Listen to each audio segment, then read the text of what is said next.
When did you lose your childhood innocence? When my buddy was in elementary school, his parents would take him to Toys R Us, where, if he was really good, he could choose one toy. He would peruse the entire store before making his important selection. On one such trip, he selects a 36-piece magic set. It's a bit costly, but his mum justifies it because he's been particularly good in the last week or so. On the way home in the car, he sits quietly grinning with his magic set in his lap and wonders how the kids at school will react once he reveals to them that he, in fact, knows magic. Upon arriving home from the toy store, my buddy races off upstairs to finally learn some magic. Keep in mind that he thinks he's on the verge of being a legitimate Harry Potter here. After about 20 minutes, he comes downstairs dragging the box behind him, walks up to his mum with his head hung quite low and asks her if it would be okay to take the magic set back to the store. His mother, concerned with the defeated look on her child's face, asks him why. He looks up at her and very solemnly states, "It's not real magic. It's just a bunch of tricks." When I was in about 1st or 2nd grade, I was an imaginative kid. My grade school was in front of a big wooded area in suburbia. At recess, I started telling my friend about the man who lived in the woods. Things like, "Oh, you see that tree stump? That's his stove. And that fallen over tree? That's where he set up his house." Similar thing to looking at the clouds and seeing dragons, you know? In my head, he was a Rip Van Winkle type of character. Pretty soon, I had a bunch of friends who would come and listen while I talked about the man in the woods. This ended badly when one of the kids mentioned this to a teacher, and I ended up in several hours of interviews with the principal, teachers, and guidance counselors over whether there really was a creepy man in the woods hiding there, preying on the school's attendees, and whether I'd been mistreated by him. I'd never heard most of the things they were talking about. I kept saying it was just a game I made up, but they couldn't believe a kid would bother doing that purely for fun. That pretty much killed the innocence right there. You know what killed my childhood innocence? The bubble jets in the swimming pool. Those frickin' bubble jets in the swimming pool. Probably the time my father showed me his swollen testes after his hernia surgery. Thanks, Dad. I can't recall a specific moment, but the worst feeling is when you revisit a place that you have not seen since childhood, and it's smaller and less impressive than you remember. I think the biggest tragedy of growing up is that simple things no longer give me a sense of awe and fascination. I remember going back to my elementary school playground and seeing the jungle gym thing. It was a sort of hexagonal sort of cage that was so much fun to climb and hang and swing around on, lest you fell to your death from its incredible height. Except now the thing isn't even as tall as my shoulders. The incredibly tall slides that were feats of amazement to even be able to climb to the top of back when I was a kid, they're barely over my head now. So on and so forth. It was a mind-blowing experience at the time. Very true. The narrator was a small child in another country and only recently got to revisit some of the places he was raised in. It's pretty surreal seeing the familiar surroundings, but at half the size you remember them being when you were just an ankle-biter. Shortly after getting AOL access, I learned of a special chat room called GIFs, back in the days when you had to barter your way to adult movies. When I found out my dog hadn't really been sent to a farm in the country. Man, just growing up and realizing that life isn't all about Legos and Batman. Also, I discovered how to tickle my pickle. A bunch of illusions. A trick is something a working girl does for money. When I accidentally discovered the website of the 34th rule. When I learned how to delete my browsing history from my family's computer. When I was 18 and it was the end of my first real relationship, I'd never known pain like that and would never be the same. The heartbreak was so bad that I'd never thought I could be that close to someone again. It took years to get over. I saw people jumping from the World Trade Center on TV. I went home from school that day feeling pretty low. When they changed the voice of Ash on Pokemon. As a kid, I was given a magic kit. My dad says I opened it as soon as I could, then came home to him sobbing 10 minutes later because the wand didn't work. I also cried when I got the Jumanji board game and no crazy plants or animals jumped out of it after rolling the dice. Then on my 12th birthday, I burst into tears after waiting until 1 a.m. for an owl from Hogwarts. I was convinced I had to be a witch. I think by 14 I'd realized that crying wasn't going to open a portal to an alternate reality where my real king and queen fairy parents were. It's alright, my parents told me when I was about 11, about 3 hours into a 12-hour car ride, that I hadn't gotten my Hogwarts letter because I was a squib, and my 5-year-old brother had already shown signs of magic and was going to be a wizard. I cried hysterically in a ball in the backseat for the remaining 9 hours of the car ride. When I was placed in an orphanage, that kind of ruined my childhood. Also, green eggs and ham sucked. When that butthole in 5th grade called me fat. Whatever. I grew up and now I'm pretty good looking. I was 3 years old and I wanted an Oscar Mayer weenie whistle. Christmas came, there was no weenie whistle. In school, I noticed that a lot of kids have birthdays in August and September, and then I did some math and figured out it was approximately 9 months after Christmas vacations and New Year's Eve. You know, I don't think I ever lost mine, or had it. At least I don't remember it. I remember this intelligent, conscious state only, no early childhood. 7th and 8th grade, really. People started coming out, doing the deed, and I was in a lunch table where preverted jokes were the norm. When I heard Santa isn't real at the age of 46.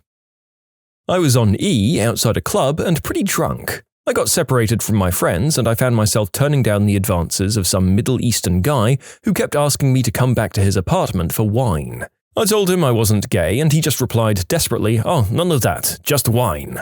I then realized he was holding his throbbing member in the open air and has got this really pained expression on his face. I ran and was never innocent again. The first time I realized that not only was the advice my father was giving me wrong, it actually hurt me more than helped. I had a rough time growing up because the kids at school picked on me constantly. My dad advised me to beat them up, thinking that what worked for him would work for me. And after all, my dad was the smartest guy ever. He couldn't be wrong. Well, I got suspended and the teasing became even worse. Turns out beating them up is bad advice to give a tiny elementary school girl. It made me realize how culturally blind my dad was, and to take all of his future advice with several grains of salt. I heard my dad fall down the stairs while he was carrying the Christmas presents to the tree when I was 7. I found out then and there that there was no such thing as Santa, the Easter Bunny, or the others. And my dad was fine, if you really need to know. Probably when I watched the Ren and Stimpy adult party cartoon. At the time, I was so frickin' excited for new episodes of Ren and Stimpy, and then they began doing it in the butt, which was a total curveball of what I was expecting. I knew it was going to be more mature, but I didn't know it was that adult. Probably when my dad and I went to pick up my best friend for baseball practice in 4th grade. He was hit by a truck when he was riding his bike minutes before we got there. Crap, dude, I'm 26 and I'm still the same happy-go-lucky, naive little jerk I was at 8, except with money. It's kind of fun. I think it was the summer before the start of my senior year of high school. I knew that I'd probably be working the following summers through college, so I took a moment to reflect on what was probably my last day of summer until retirement. I watched the sun set. Yeah, I was dumb enough that I didn't even entertain that the fun was over until high school had been done for like a month, and I realized that I should really be out sorting out whatever my life was going to be next, so well done to you for being smart. I repeated not getting my crap together as soon as I went back to university and spent most of the time just playing video games. As a child, I was kind of a loner. I had a few friends here and there, but didn't really get along with most of my classmates that well. I liked nerdy things like cards and video games and stuff. And man, I loved my Legos. Because of this, I was outrageously close to my grandfather. He was an amazing man. He had intelligence, charisma, charm, and a very powerful demeanor which I really looked up to. My parents both worked very late jobs, so instead of staying up at the empty school till like 6:30 at night, my grandfather would pick me up from school 3 times a week and take me to the local park and 7-Eleven for a Slurpee. In 4th grade, I got picked up after school like any other day. I was beaming with excitement to see my grandpa and go to the park with him. I'd been waiting all day, and I was bragging to my friends that I got to play with him so much. I ran out to his car to find my own dad was picking me up that day. Rather unusual, but I thought nothing of it. When I got to my grandpa's house, there were about 10 people sitting there, all crying and trying to hide themselves from me. My grandma pulled me aside and while sitting me on her lap, leaned in to whisper to me ever so casually, "Your grandfather has died, my son." It was like I could not comprehend her words. In one sentence, she completely split my insides in half. I could barely breathe, much less respond to what she was saying to me. I stared wide-eyed at the wall for about 10 minutes. I silently snuck out of the living room and made my way upstairs to his bedroom. I was terrified to let anyone see me trembling. I remember sitting in his bedroom where he'd hooked up an original NES for me, He and I would play video games all the time, way past my bedtime. I sat there replaying the same level of Mario over and over while I cried the entire night. That day, I lost both my grandpa and my first true best friend.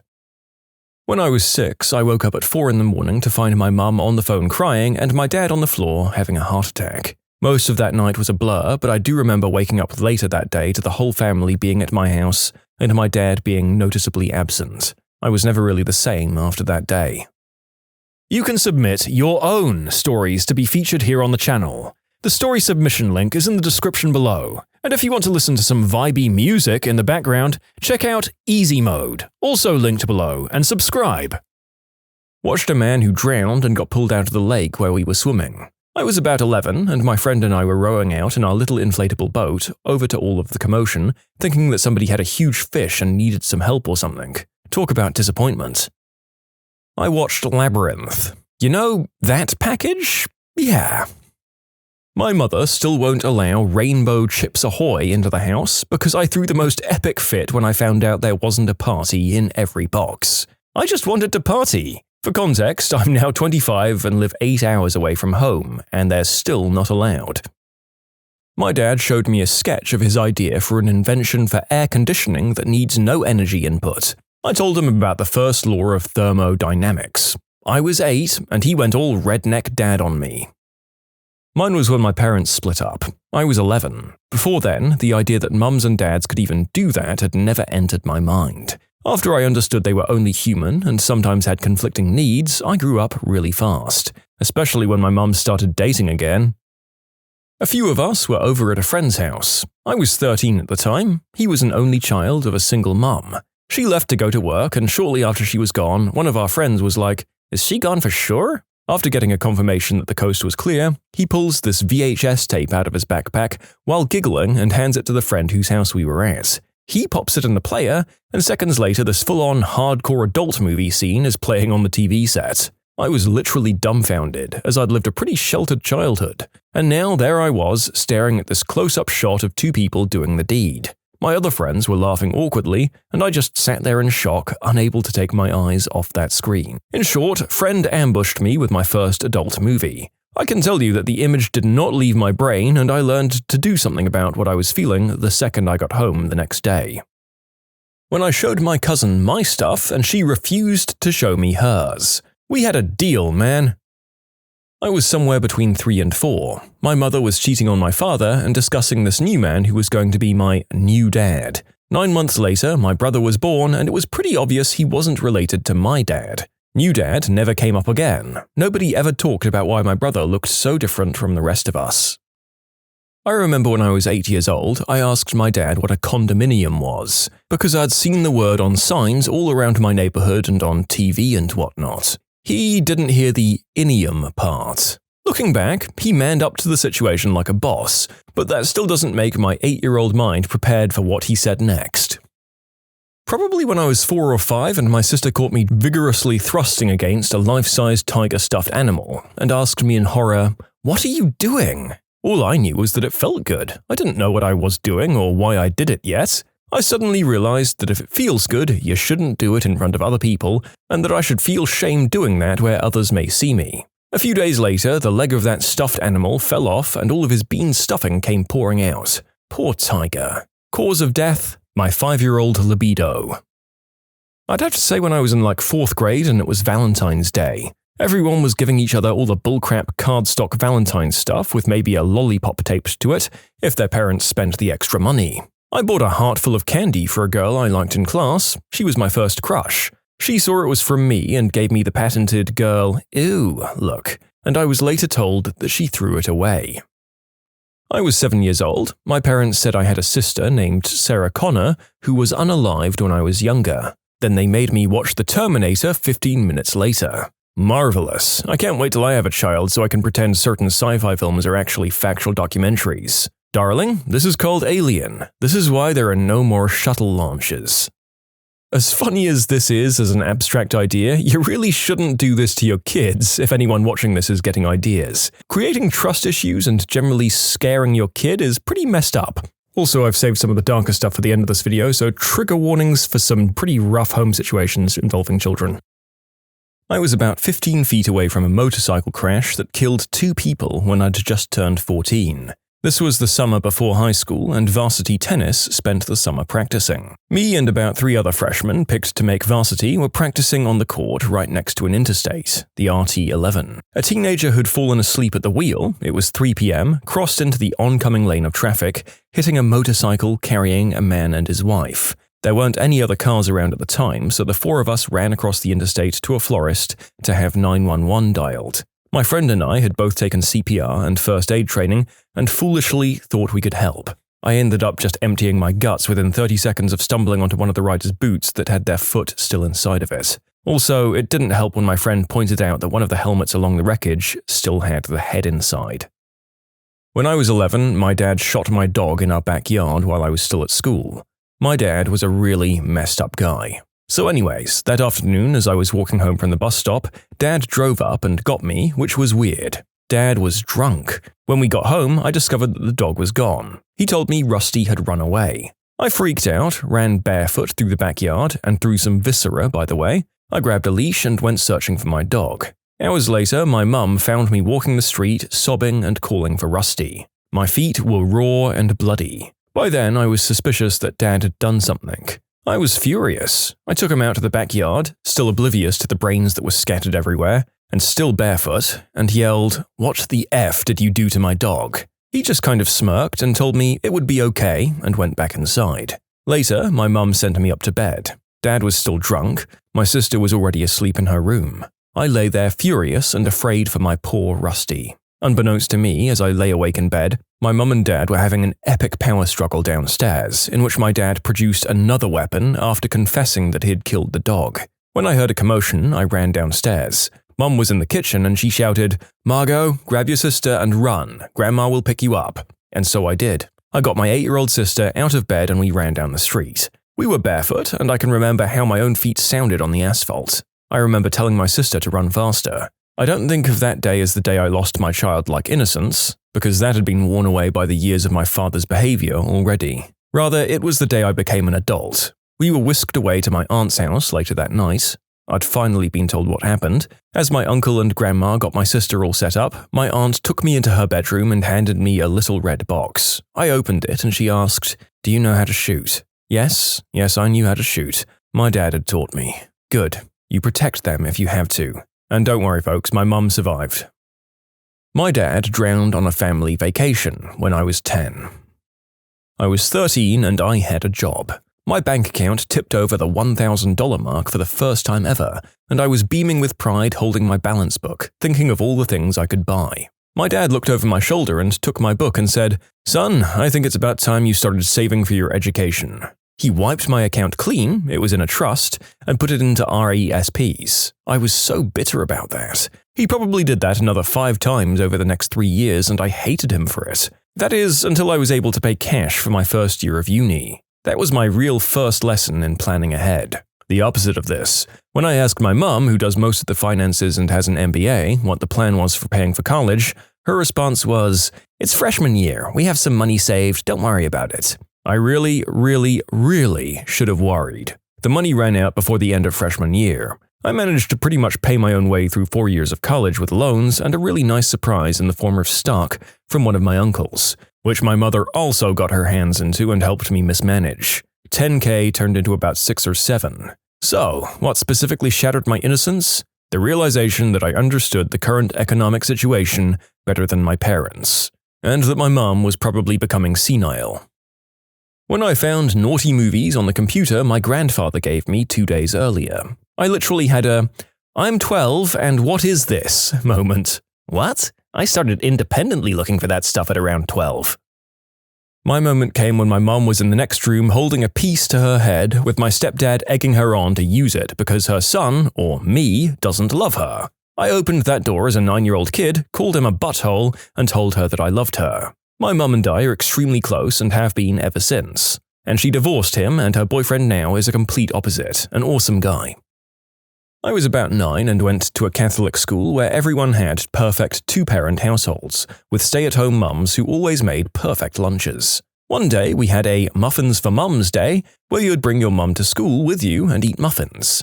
I bought my mum and we ate muffins. The next day was donuts for dads. I was the only kid sitting alone. Nobody talked to me during the festivities. I didn't even get a donut because I had failed to bring my dad with me. There were 2 extra donuts. I remember that it was a pink one with rainbow sparkles and a chocolate one. The teacher gave them to another kid in class. I was thinking, those are my donuts for me and my dad. I left school that day and nobody noticed. I think from then on I became really withdrawn. I rarely showed up at school. My mum worked and I'd always been responsible for getting there myself. Things just generally sucked. I was picked on a lot for having an absent father after that day.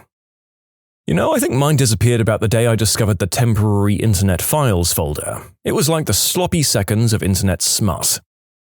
When did sheer luck save you from catastrophe? So I would say I was around 10 years old and my family decides to take the dog for a walk. I decide I want to rollerblade and make big circles around my family as they walk. At one point, I end up a block ahead of my family and a rusty, beat-up truck pulls up and stops, and a guy jumps out. I remember him having a super short beard. He says, "Hey kid, check this out." And he pulls out a skateboard and rides it on the street and says, "Pretty cool skateboard, huh kid? You want it?" I, being completely happy with my rollerblades, say, "No thank you." He says, "Come on, it's free, just come over here and take it." I said, "No, I like my rollerblades." At this point, he looks down the street and sees my family walking up it. Without saying anything to me, he throws his skateboard in the back, jumps in his truck and drives away. I never thought it was weird, didn't tell my parents, and in my head it was like, some dude just tried to give me a skateboard I didn't want. 10 years later, I'm like, holy frick, thank God I didn't fricking like skateboards. In short, didn't get kidnapped because I thought skateboards suck.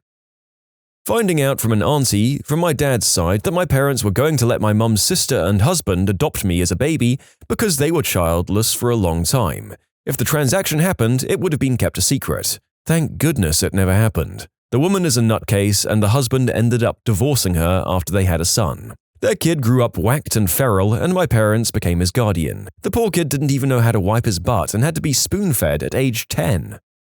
This one happened to someone else, but it's still interesting. I'm 16 years old and last year when I was walking home from school, I saw 2 little kids that couldn't be older than 9 who were walking home a little bit in front of me. I assumed they were brother and sister. Anyway, me being so much bigger with longer legs, I eventually started to catch up to them. And right when I was about to turn off into my street, I noticed a car pull up next to them and ask them to get in. My heart stopped when I heard the older one say, "But mister, we don't know you." After that, I kept walking towards them and screamed out, "Lucy, Mark," because I didn't know their actual names. And they both looked at me. I ran up and said, "Guys, don't run off on me like that. Stay close." I pretended like I didn't see the car pulled up next to them and walked with them until the car drove off. They asked me who I was, but I just kept telling them to be quiet until the man goes away. When the guy left, I told them not to talk to strangers and walked them home. I explained to their parents what happened, and I don't think I've ever seen more grateful parents. Don't talk to strangers, kids. So wait, who are you now? Shut up and do what I tell you to do.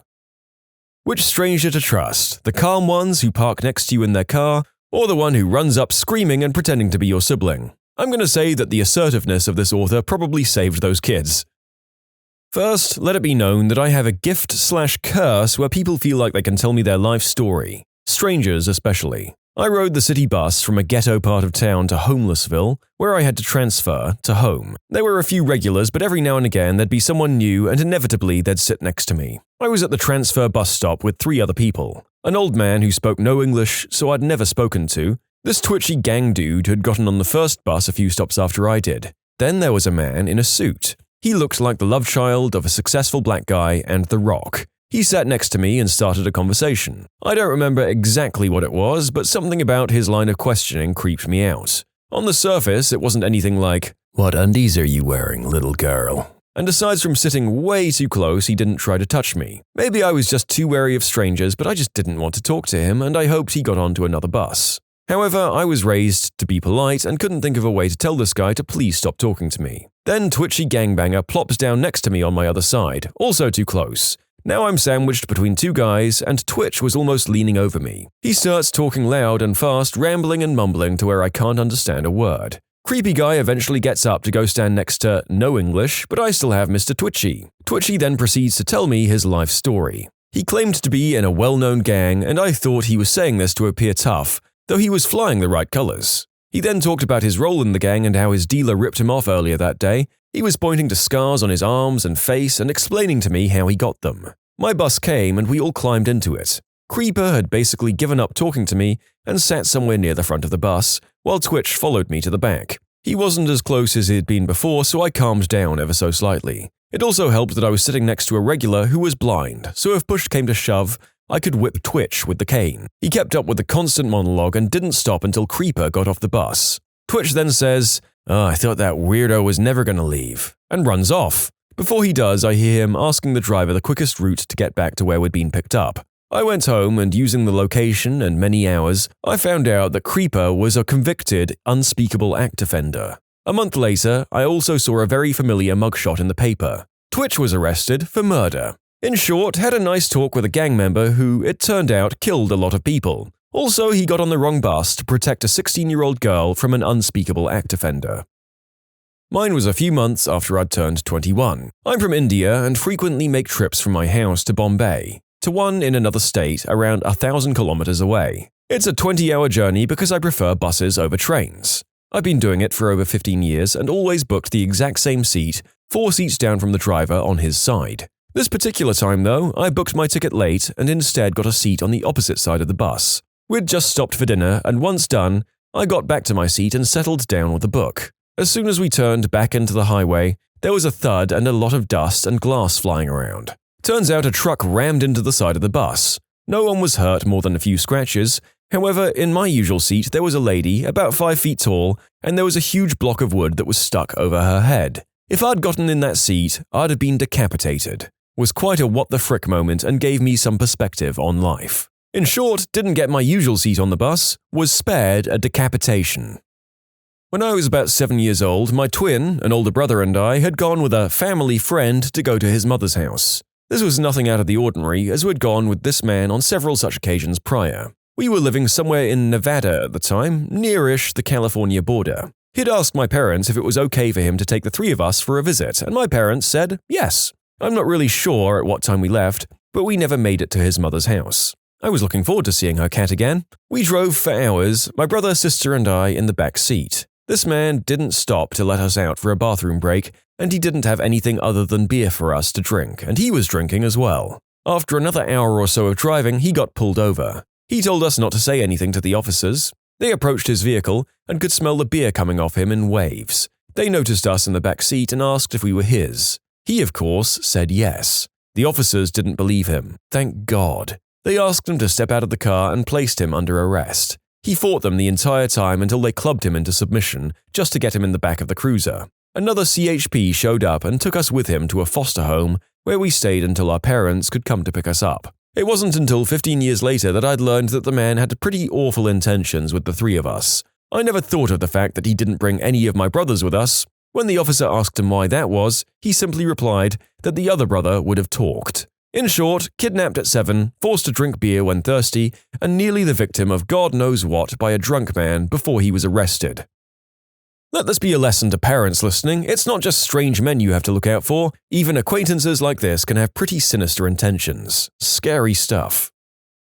I was born in Boynton Beach, Florida, and spent my first few years in a home that skirted some really rough neighborhoods. Though the houses on my street were mostly low-income and minority families who were just trying to raise their kids, occasionally we'd have some break-ins or gang fights overflow into our community. For a span of a few years, we had a smack-addicted homeless man who would hit our neighborhood for easily pawnable goods to support his habit. The cops always knew it was him and would lock him up for a few months, and then when released, he'd be at it again. I was really young, just under 3 years old, the night he broke into our house for the second time. He woke me up as he was shining a flashlight into my bedroom window, looking for an easy way in. And moi, being the headstrong toddler that I was, got up to investigate the policeman's flashlight, as I later told my mum. Apparently, I must have scared the crap out of him when I sleepily greeted him as he came in through our kitchen window, because he abandoned all intention of robbing our home and instead picked me up to rock and soothe me back to sleep, laid me down on our living room couch, and hightailed it through our rear door.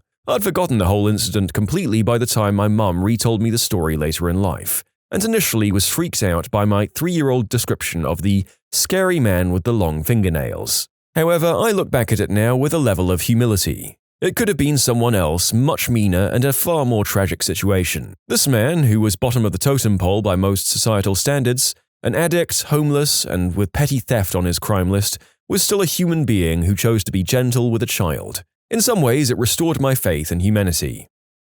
I was driving down a country road at night. I saw a deer crossing sign and decided to slow down significantly for the upcoming blind corner. Came around the corner going about 20 km per hour as opposed to the 80 posted limit. In the middle of the fricking road is some moron walking and wheeling his bicycle. I stopped about 3 inches shy of hitting him. If I'd been doing 80, I would have had to dig a grave. I like how you go right past, would have had to call the cops or fill out lots of paperwork, right to dig a grave. And you've got to dig quick too. If you spend too much time on the grave, someone will walk by, start asking questions, and, well, now you've got to dig another one. You can submit your own stories to be featured here on the channel. The story submission link is in the description below. And if you want to listen to some vibey music in the background, check out easymode, also linked below, and subscribe. When I was in kindergarten, a man I didn't even recognize came to walk me home. Being as stupid as I was, I grabbed my bags and went with him. I'm not sure how, but he even knew my name, I think. We chatted and he walked me home, and as I walked through the doors, my parents ran to me. Turned out they were looking for me everywhere thinking I'd been kidnapped. My teacher had told them that I'd left with a man claiming to be a relative. To this day, nobody knows who the man was that walked me home.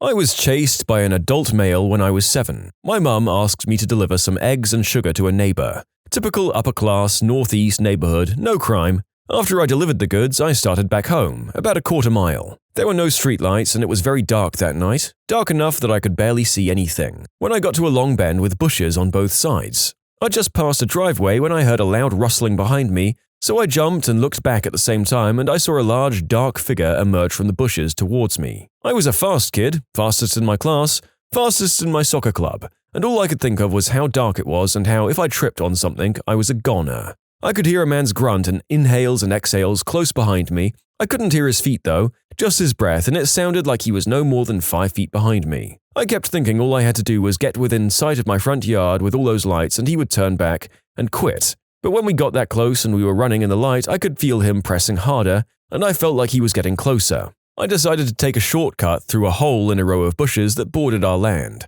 My siblings and I had used the shortcut pretty much every time we walked in that direction, so I knew there was a 2-foot drop to the driveway. I ran and ducked through the hole and into my driveway, and I could hear him crash through the bushes. Didn't hear him fall, and he was still after me. When I got to about 20 feet from my front door, I no longer heard him, which was good because I fumbled with the screen door, and in doing so, I got my pinky finger caught and cut off the last knuckle. I opened the heavy front door, jumped inside, slammed it shut and locked, screamed out for my dad, and didn't notice my finger was missing a knuckle until my mum let me go from a long hug. My dad ran out after the guy with a weapon, but he was gone. My dad came back, fished out the end of my finger and put it in a bag of ice to take to the hospital. But they said it was pointless, no pun intended, to try and reattach it. Forget why exactly. The police took my story, looked around, but aside from the bushes being jacked up and some grass pressed down in an obvious pathway across my yard, there was nothing. A few months later in a neighboring town, there was a boy about my age who went missing while walking from a friend's house late at night.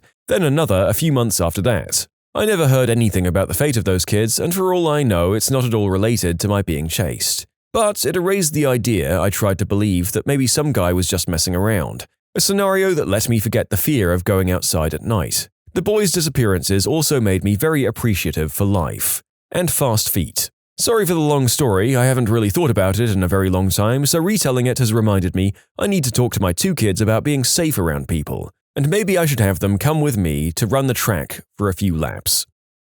Years ago, I was walking on the sidewalk during one of those silent hill days that San Francisco has sometimes, the entire world filled with fog, every sound muffled. Still on the sidewalk, I turned to cross the street and paused for absolutely no reason with my hand up in front of me, and felt something tingle on my fingertips. Something flat and yellow appeared and then disappeared in front of me in a flash, at hip level, without making a sound. It took me about 10 seconds to realize what I'd just seen was a taxicab streaming by at about 50 miles per hour that had been unable to see the road and had driven onto the sidewalk. The tingle I felt in my fingertips was my hand touching the side of the passenger's side window. In short, I'm the luckiest motherfricker on the planet. See, I've never witnessed one of those pea-super fogs that makes it literally impossible to see the road you're driving on from your car, But I feel like this is more of a driver problem than it is a weather problem. When I was around 9, I went roller skating with my older friends who were around 12 years old. We had just skated out of our neighborhood area when I realized that I forgot something. So I skated home, which was literally 2 minutes away, got whatever, and headed back. I found out that my two friends had crossed the small road while I was gone and had gotten hit by a driver who ran the red light. It was a hit and run. It was especially sad because one was a long-time ballet dancer and she was never able to recover from it. Mum and I were coming home from the mall when I was 10. My mum says that she thinks the car behind us is following us. She makes a series of random turns and the guy is still behind us. She sees a cop car sitting in the parking lot of a grocery store, so she pulls into the parking lot and drives up to the cop. The man then hightails it around us and out of the parking lot, flipping us off as he passes us by. I'm still curious as to why he was following us.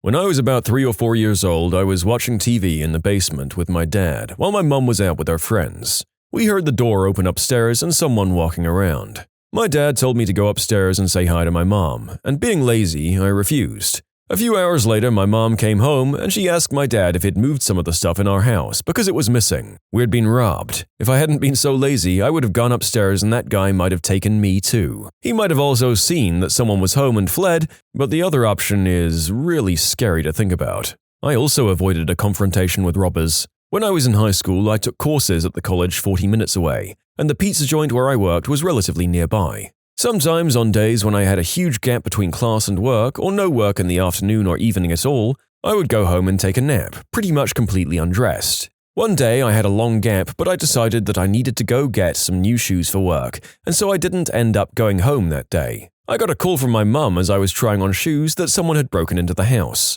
If I hadn't decided to buy shoes that day, the 2 to 3 men who broke in would have come across me in the back bedroom, a 17-year-old girl sleeping and undressed. Yikes. In short, brought shoes instead of napping at home and avoided confrontation with robbers in my groggy, undressed state.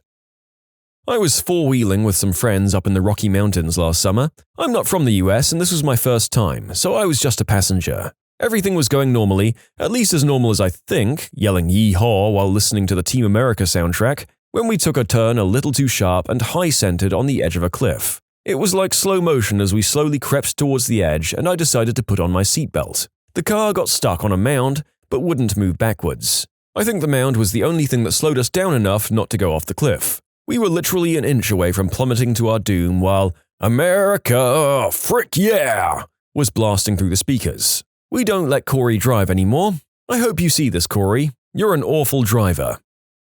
I was 19 years old, traveling by car alone through some pretty isolated towns. No cell phone, my trip was about 9 hours, and when you drive for that long, you end up driving with the same traffic for a while. There was a truck that had passed me and then slowed down to the point where it passed over and over. I was a little annoyed, but other than that, I didn't think too much of it. When I pulled over into a small gas station, it pulled over behind me, but didn't drive up to a pump. As I stood there while the gas pump ran, I noticed a man in the truck watching me, but didn't return the stare. I went into the shop to pay for my gas. As the cashier was putting my payment through, he looked surprised at something behind me. I turned around and my body felt like it could jump out of my skin. The man from the truck was standing close behind me, close enough to touch me by bowing his head. He didn't move, just stared. I walked around him and went to the restroom. I locked the door to the restroom as well as the stall door. When I opened the door, he was standing there waiting. As I walked to my car, he followed me. I stood by my locked car, keys in hand, looking at the man, who was a few feet behind me, in the reflection of the window. We stood there like that, him staring and me waiting to unlock my door. I was afraid that if I unlocked the door, he'd do something crazy like push me in and take off. What was probably almost a full minute later, he slowly walked around to the front of my car and said, "You be careful out there," before getting back into his truck. I got into my car, locked the door, and waited. He didn't move his truck to pull out until I moved my car. I got ready to pull back onto the highway, waited until a chain of a few big slow logging trucks were about to pass, and then pulled out quickly in front of them, nearly cutting them off, before gunning my poor little car's engine to speeds it had never before been at and has never been since. I hoped that I'd run into the police and get pulled over, but I didn't. This was near a piece of highway where women have gone missing before. In short, possibly could have been a missing woman along a dangerous stretch of road. "You be careful out there," were some of the most chilling words I've ever heard. In middle school, I volunteered to work one period for the school library rather than have study hall. I got along really well with the head librarian. I'd say he was the first adult I thought of as a friend. He was really friendly towards me. A few years later, I came home from college on break and my mum starts asking me questions about him. Turns out, he had been inappropriate with several people at the school. In short, didn't become the victim of the librarian. Now I have self-esteem issues. When I was very young, probably 1 or 2, my biological father hired someone to take out my mother and I so that he could leave the country. We lived in Europe and you couldn't just leave without taking your wife or kids, and he didn't want to pay alimony. Fortunately, my biological father lied to the guy to convince him to do it and said that my mother was awful and that I was a brat. The would-be murderer saw us in a park and decided to warn my mother at a party he knew they'd both be at later on. A few clarifications, this happened between 1989 and 1991 in a country that was still technically a part of the USSR. My mother told me this story and I verified it with relatives independently. If we're all going to be skeptics, then I guess I can never be sure if it actually happened, and I can't trust anyone, but if I have to go through life thinking that, and thinking that my mother lied to me for no reason at all, then I'd rather believe a lie. What was the worst reason a teacher gave you a bad grade? Because he didn't read my paper. It was a university class where a TA was responsible for grading the papers. He was clearly overwhelmed and just reading introductions and grading based on them alone. I had a 2-part introduction that fully addressed the prompt, but as he only read the first part, I got my paper back with a big C at the top. I ended up getting full credit after I challenged the initial grade. My first large college paper, for a pre-Civil War history class, freshman year, came back with a giant red D written on it, with practically no feedback. I was in a writing room and I'd always excelled at essays, so I was sort of shocked. Went to the professor and asked him about the grade and lack of instruction. He sighed, looked down and said, "Westhoff, I don't like you." He went on and on after that with some bullcrap reasons, but apparently the big issue came from the first week of class. He was talking about manifest destiny and said something like, "Now, you have to remember, back in these days, there were about 50 to 100 miles between towns out in the western USA. And I'd raised my hand and said that there was still 50 to 100 miles between towns in the western US. He said I was exaggerating and I told him I wasn't because that's where I grew up. That paper was 40% of our grade. He refused to change the grade or even reread it. I scraped a C+ in that class and I was so freaking proud of that grade, even though it was the worst grade I received in my life. At the end of the semester, I decided to ask him for his grading documentation to see if I could challenge the paper with the school, but he claimed that he'd already thrown it away. I found out later that was bullcrap too, but I didn't press any further. We had weekly spelling tests in my 11th grade English class, which I thought was a bit remedial by that point, and had probably said so in a not completely diplomatic way. The teacher even made you write any words you got wrong 5 times and hand that in to her by the end of the class. I'd typically get perfect scores on them, but one time I got a test back with no actual errors, marked as a 0%. My teacher's explanation was that she saw me talking to someone in our free period before class who ended up doing poorly, and that was my fault because I distracted them from possibly studying. Wrote in Chicago format and lost points. The assignment instructions said to write in Chicago format. To anyone curious, I did try and point this out. I basically still lost points, but they upped the final grade. I have nightmares about getting the wrong footnote format as a former history student. I seem to remember one of my courses using a different format than all of the other courses at my university, and it messing a lot of people up. I did a presentation in biology. The teacher told me she wanted me to do a creative introduction instead of just opening it with the standard, "Today I'll be presenting." So I did. I invented a short story about an old lady going to the supermarket and worked in some early symptoms of Alzheimer's, the topic I was presenting. I was so invested in that character, she had a name and backstory. I even drew up a few comic panels so that everyone could follow along easily. Then, at the end of my presentation, I asked my class which symptoms the old lady in the story had, and hence what stage her Alzheimer's was. I get my grade back and the teacher deducted points for the intro since she told me to do a creative intro, so it wasn't an original idea. What? Like what the heck? I came up with the story, I drew the comic panels, all of that was me. I felt so betrayed. If I hadn't done a creative intro, she would have deducted points, so I did one and she deducted points anyway. And after all that work, still grinds my gears. I was 15 at the time. I was taking a 1-week online class. In the syllabus, the teacher said you must post 6 times throughout the week. So I posted 6 times on Monday, once on Wednesday, and felt I was good to go. I got my grade and comments, and the teacher wrote, I thought you had some good posts early in the week, but then you stopped posting, so I had to mark you down. I was annoyed by this, but then realized it was the last online course in the program, and frankly, I didn't care. I still graduated, and that certificate is proudly sitting in my junk drawer for all to see. Taking online courses now, and the rule in almost every single class seems to be one post and comment on 2 of your classmates' posts. Every week it's the same posts. This topic is really interesting and important. I really learned a lot, especially about, a quote from the lecture slide, then a few responses saying, I really agree. This topic is really important in today's industry. A friend of mine got a -1 for scratching his head. Our teacher said he was faking it. I guess that teacher had too many bad experiences with women who faked head scratches. My 7th grade gym teacher gave me a D because I hardly ever smiled. My life sucked at that time. You seem like an unhappy kid. Let me give you something else to be unhappy about because of it. The beatings will continue until morale improves. I got marked down because the staples weren't in the right spot for my essay, even though I had them top left corner like always. That's when you know the teacher doesn't like you and is literally looking for petty reasons to take points off. Not me, but a 7-year-old student I coached for a public speaking contest. She's a child prodigy, a self-taught fluent English speaker in a country where very few people speak good English. She also has a natural sense of how to structure a speech and gives all of her speeches impromptu instead of memorizing. After she finished her speech, the first response from the judges was, "Do you think you speak better English than us?" Spoiler alert, she does. I spoke to them and none of them were truly fluent. They then gave her the second lowest grade possible. She got a bad grade for being better than the person grading her. What grown adult is freaking threatened by a 7-year-old who specifically has been trained for the task they're judging? I didn't like a movie that was supposed to be the teacher's favorite. She'd do stuff like this all the time to other students as well. Complaints were made, but I graduated before I saw where they led. She gave me a 0 because she didn't think that I'd read the book. She said I would have gotten a 75% if she thought I'd read it. 75% of the test questions right supposedly means I didn't actually do the reading. Still one of those things that tease me off even 10 years later. In the 90s, my family didn't have a computer and I had no access to one. I spent a lot of time on a handwritten assignment for school and the teacher gave me a B, writing as a comment, "I would have given you an A if you had typed it up on a computer." I'm still bitter.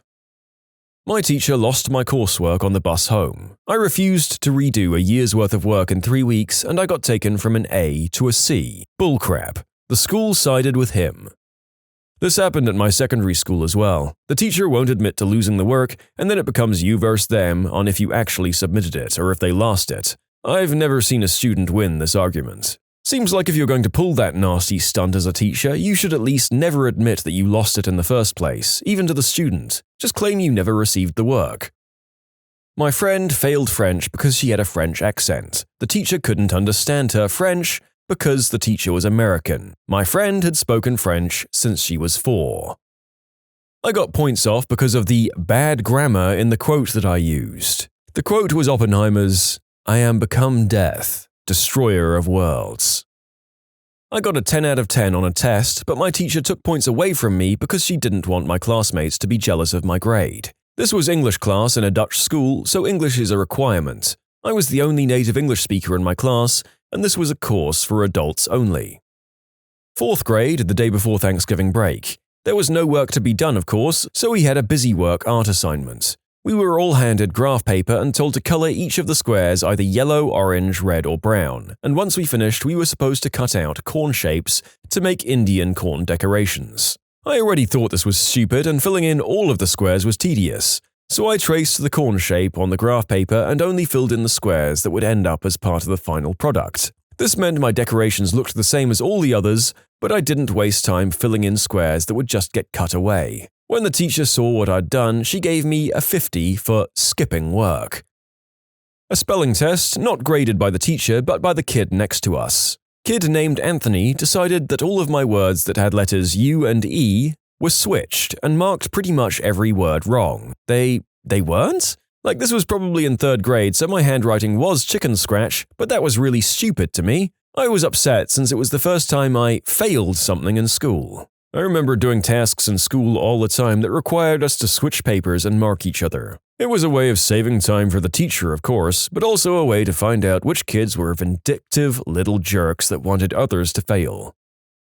When I was 16, in the middle of doing my GCSEs, my dad got into a serious car accident. He was in intensive care for about 2 months. During that time, we were told he would probably not survive. Thankfully, he pulled through, but in the meantime, I hadn't been doing any coursework or going to school. This happened in January, my exams were in May and June. I managed to do enough revision to pass my exams, but I never managed to finish my coursework for art class. The quality of my work was worth an A, but I hadn't done enough of it. I applied for mitigating circumstances, meaning that if I granted, my work could have been marked on quality rather than quantity. But for whatever reason, the school refused, so I ended up getting a bad grade. That was 10 years ago, and I'm still angry about it. I broke my right arm in the 3rd grade. I write with my right hand. The teacher gave me a bad grade because my writing with my left hand was barely legible. In the 3rd or 4th grade, some girl in my class broke her right arm, and the teacher did the same crap to her. And after the poor girl got upset about it, the teacher compromised by assigning some other girl to do her writing for her. They both had to sit at the very back of the room together, so the one girl could quietly dictate to the other all of her writing needs. Everything from multiple choice stuff to full-on creative writing assignments. And the girl who had to do the writing still had to do her own work and was given no extra time as far as I know. You can submit your own stories to be featured here on the channel. The story submission link is in the description below. And if you want to listen to some vibey music in the background, check out easymode, also linked below, and subscribe. I failed a literature exam in college because I answered a question too well. We were supposed to write an essay comparing and contrasting one of the books that we read that semester to a modern concept or ideal. We'd known about this particular question for weeks, so we had plenty of time to prepare. Apparently, it's possible to be too correct, because the response I got was that, though it's clear I didn't plagiarize, none of my thoughts were original and matched too closely with the author's interpretation of the work. I was the only person in my class to not only fail, but to get less than a B. I got no other bad marks on the rest of the exam, either. He failed me based just on that one part. I too got a lowered grade for answering too well. I'd studied and been to all the class sessions, so I knew the material well enough to be very succinct in my answers. Only filled half the blue book instead of BSing the whole thing. He gave me a C only because it was too short. From then on, I went back to skimming the reading and BSing the entire blue book tests. Made A's the rest of the semester. In high school, I used the word lascivious to describe a character in a book, and my teacher didn't know what that word meant. So logically, he took off a point. Me? Miss, you didn't give me a point for this, but it is on the mark scheme. The teacher? I don't agree with the mark scheme, so I didn't give you the mark. For context, this is a standardized test, which is why there is a mark scheme. This is a practice test. We used past papers and hence past mark schemes. Still complete bullcrap, though. By the same standard, if the narrator becomes a teacher, he can mark people down if he doesn't like the standard pens the students are issued.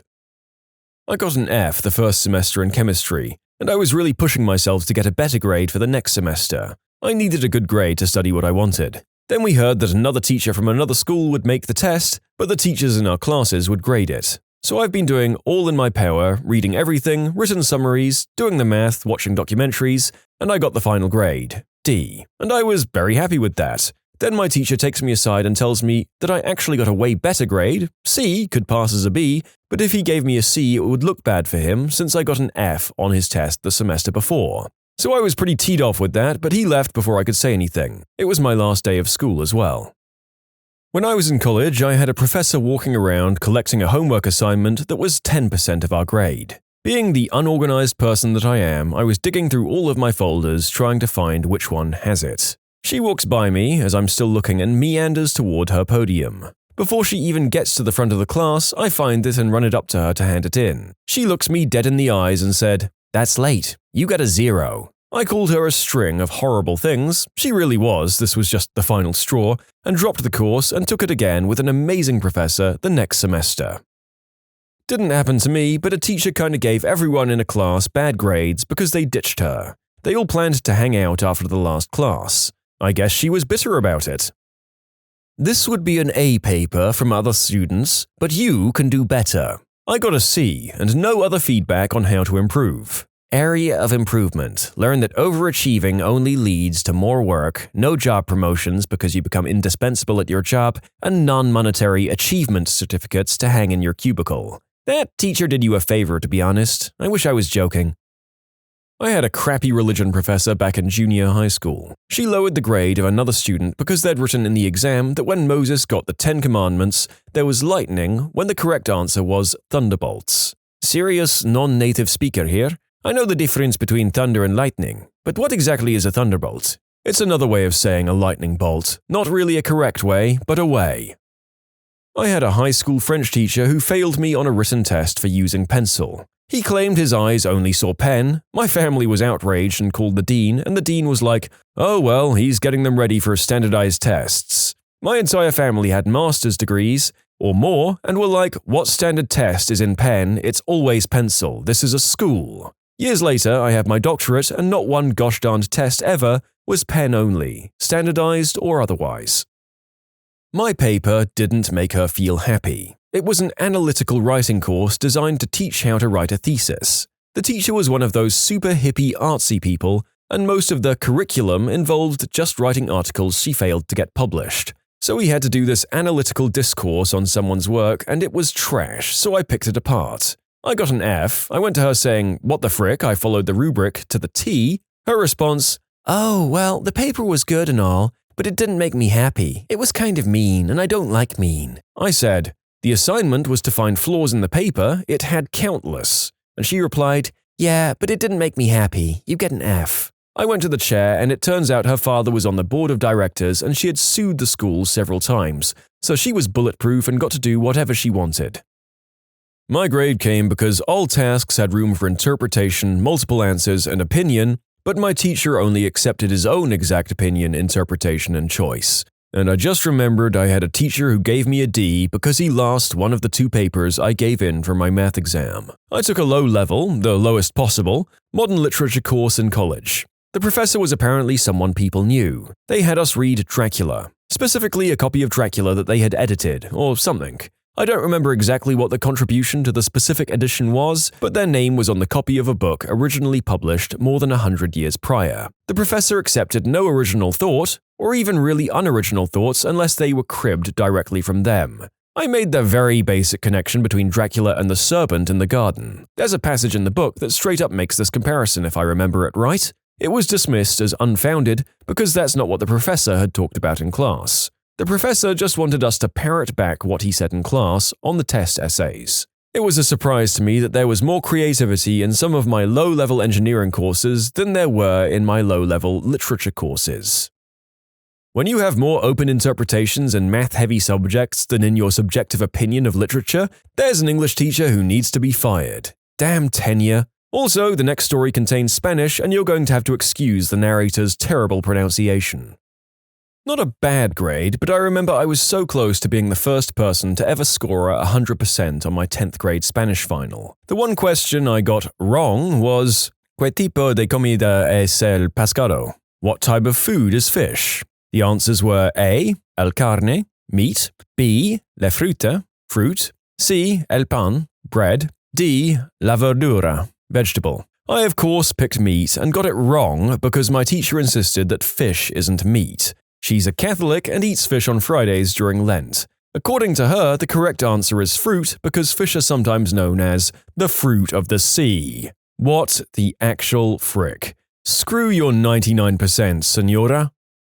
She liked my dad, so she gave me a bad grade and called him to go talk to her about it.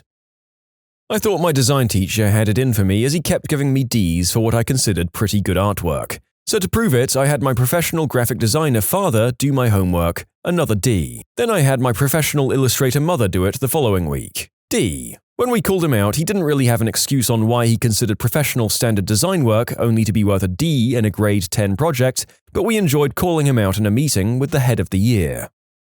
I lost 2 points out of 10 on an assignment because a full mark means perfection and only God is perfect, and -1 point is only for instructors and professors. Each point mattered at the time because a full scholarship was on the line depending on our grades through the semester. Just to clarify, I lost 2 points out of 10, which is actually 2% of the whole grade. This was in the United Arab Emirates. I lost several more grades and similar assignments. In one of them, it was questions from a paragraph, so once I asked him and went through the answer step by step logically, he got defensive, accused me of wronging him and that he grades arbitrarily, and left the class. I lost 3 more points after that. I lost the A grade even before the final, and thus lost my chance at the scholarship. Nobody in the administration cared. I still resent him to this day. Essay topic: Was Henry V a hero? I argued he wasn't because crazy risks involved. You're not allowed to make that argument. F. Because I was homeschooled. I was getting my AA at a local community college and was getting my electives to pursue a degree in teaching. Several of our papers required us to write about our classroom experience as children. I got very poor grades on those, and when I asked the professor, she essentially said it was because I had no real classroom experience.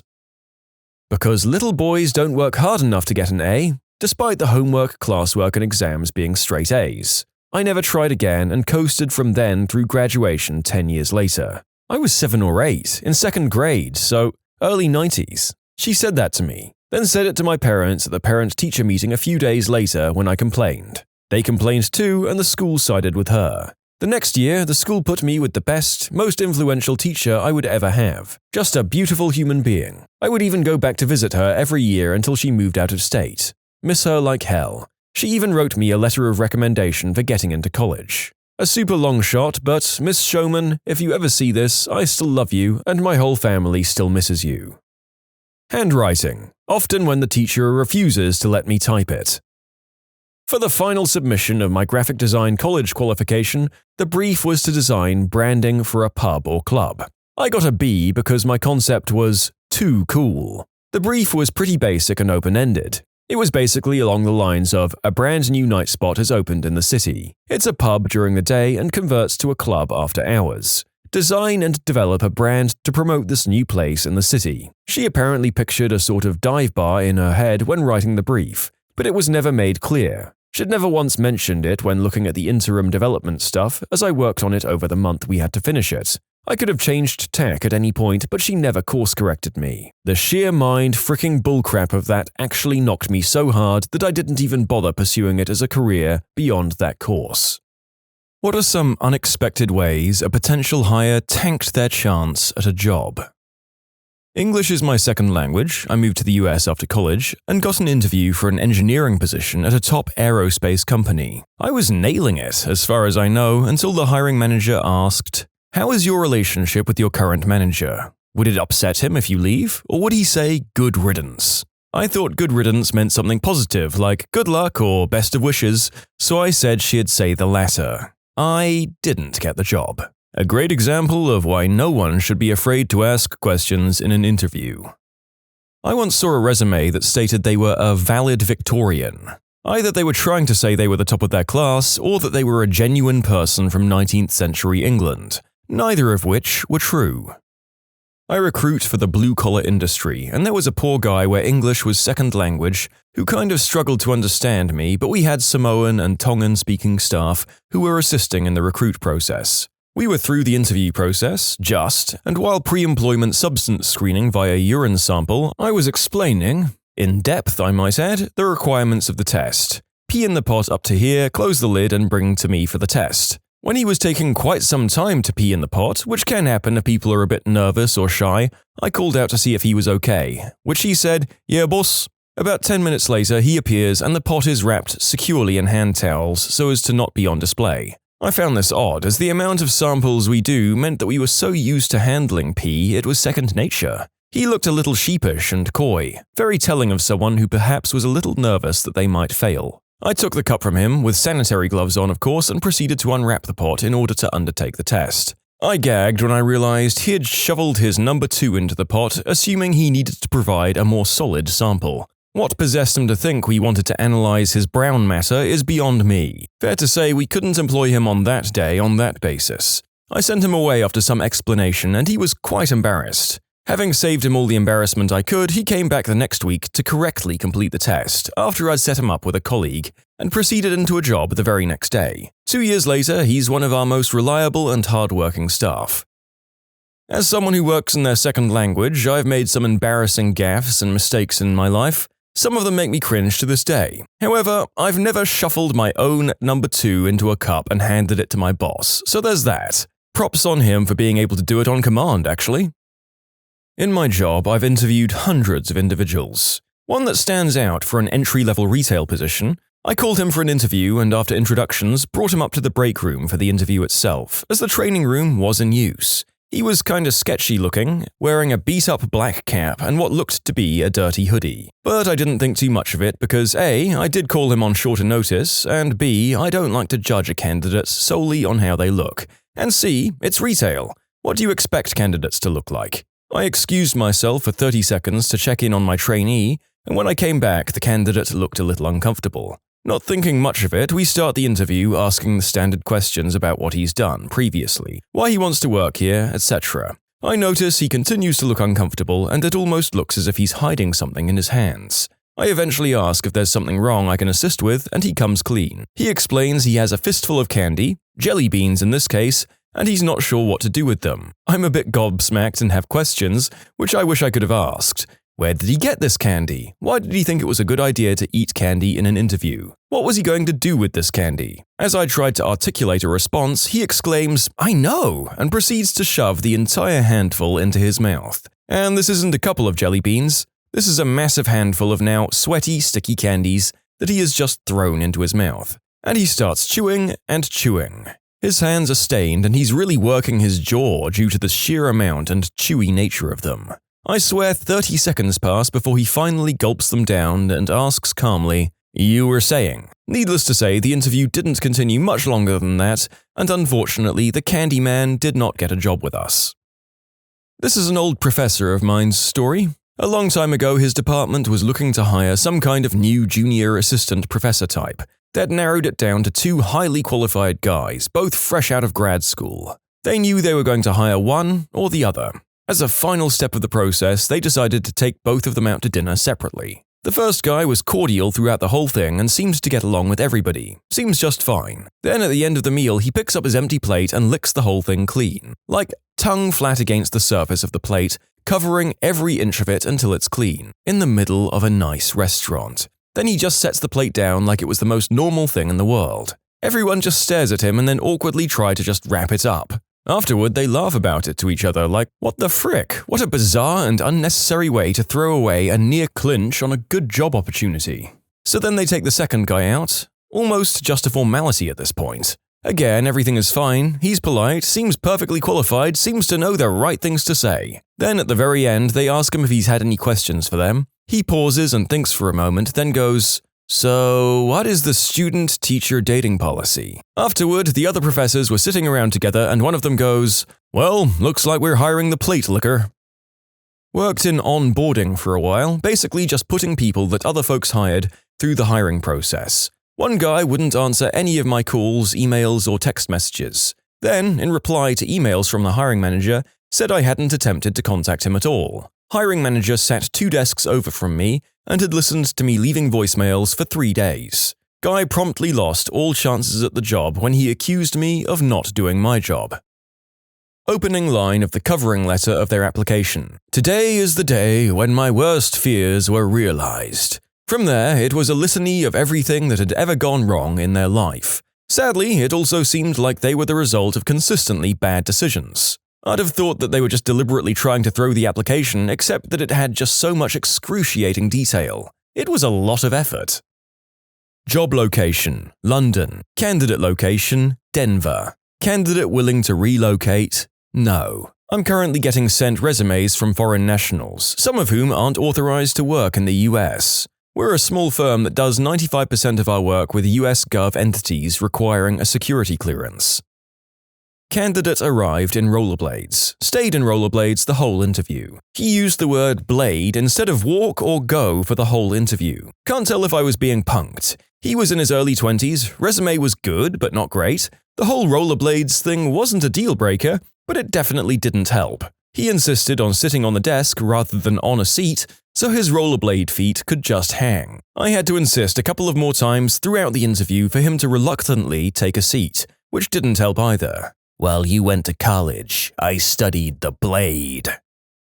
It's a good thing the narrator wasn't the one in charge of the hiring process. because this guy seems rad as heck, and if he pulled that last line, I would have hired him for the ironic joy in a heartbeat. When I managed a retail store, it wasn't uncommon for people to bail on job interviews with last-minute or no notice. But there was only ever one person who no-showed the interview and then called the next week asking if they got the job. So, do you guys do substance tests? Yes, we do. For like all the substances? Yes. Okay, thank you for your time. And then he got up and left.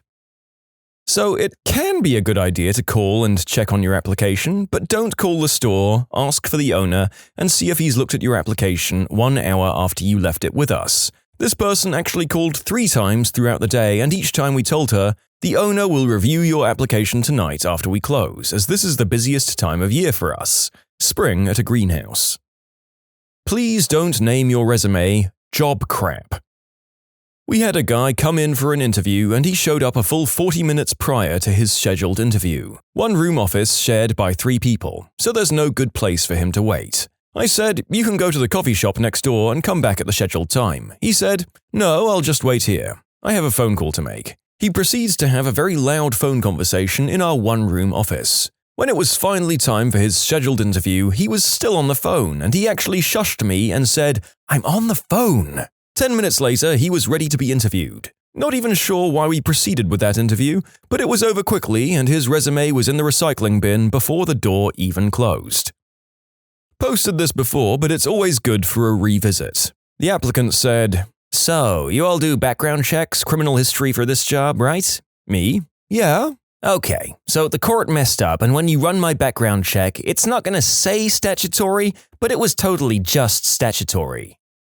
I work at a hospital on a surgery floor. We had 2-part interviews, one with the unit manager and one with either a nurse or an aide. We have a series of questions to ask based on a survey they fill out at the end of the application. She managed to make her way to me, and this was her response to a question. If you saw a coworker doing something unethical, like stealing from a patient, what would you do? She said, it depends if it was valuable or not. I mean, who hasn't stolen something before? I had to take a personality test for a job once. The test was all questions like agree or disagree. It's okay to take money out of the till sometimes, or everyone steals from the register from time to time. At first I was all, hell no, that's stealing. But by the end of the questionnaire, I thought maybe it was much more widely accepted than I thought.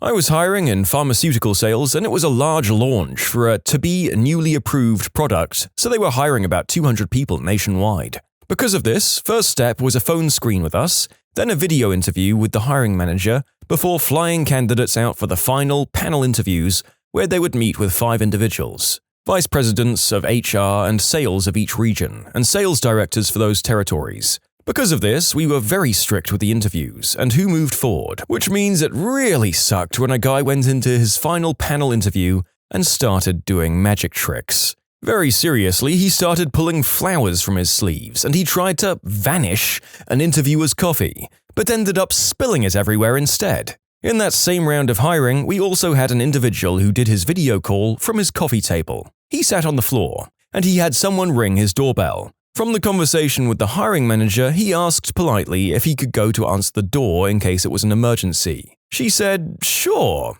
no big deal, and the guy stood up, flashing his tighty-whities. She didn't say much about it when he came back, but needless to say, she couldn't stop laughing when she told us about it. In short, don't do magic tricks in your interview unless you're interviewing to be a magician. If you do a video interview, please wear all of your clothes, pants included. You can submit your own stories to be featured here on the channel. The story submission link is in the description below. And if you want to listen to some vibey music in the background, check out easymode, also linked below, and subscribe. My boyfriend just told me the story of a new bartender they hired who got fired after 1 day. Why? Because she couldn't open a can of beer. One of the places I worked at once fired a new bartender barely 3 hours into his first training shift. Why, you may ask? When the bartender training him sent him for more ice, he didn't return for over 20 minutes. Plus, when he did eventually resurface, he had no ice. The manager got weirded out and checked the cameras. He had spent his time rifling through bags in the staff area until he found a pack of smokes and a lighter, which he then took and went outside for a prolonged smoke break. My favorite part of this whole debacle was when he showed up a month later trying to return his staff uniform and get back the money he paid for it. The first uniform was free.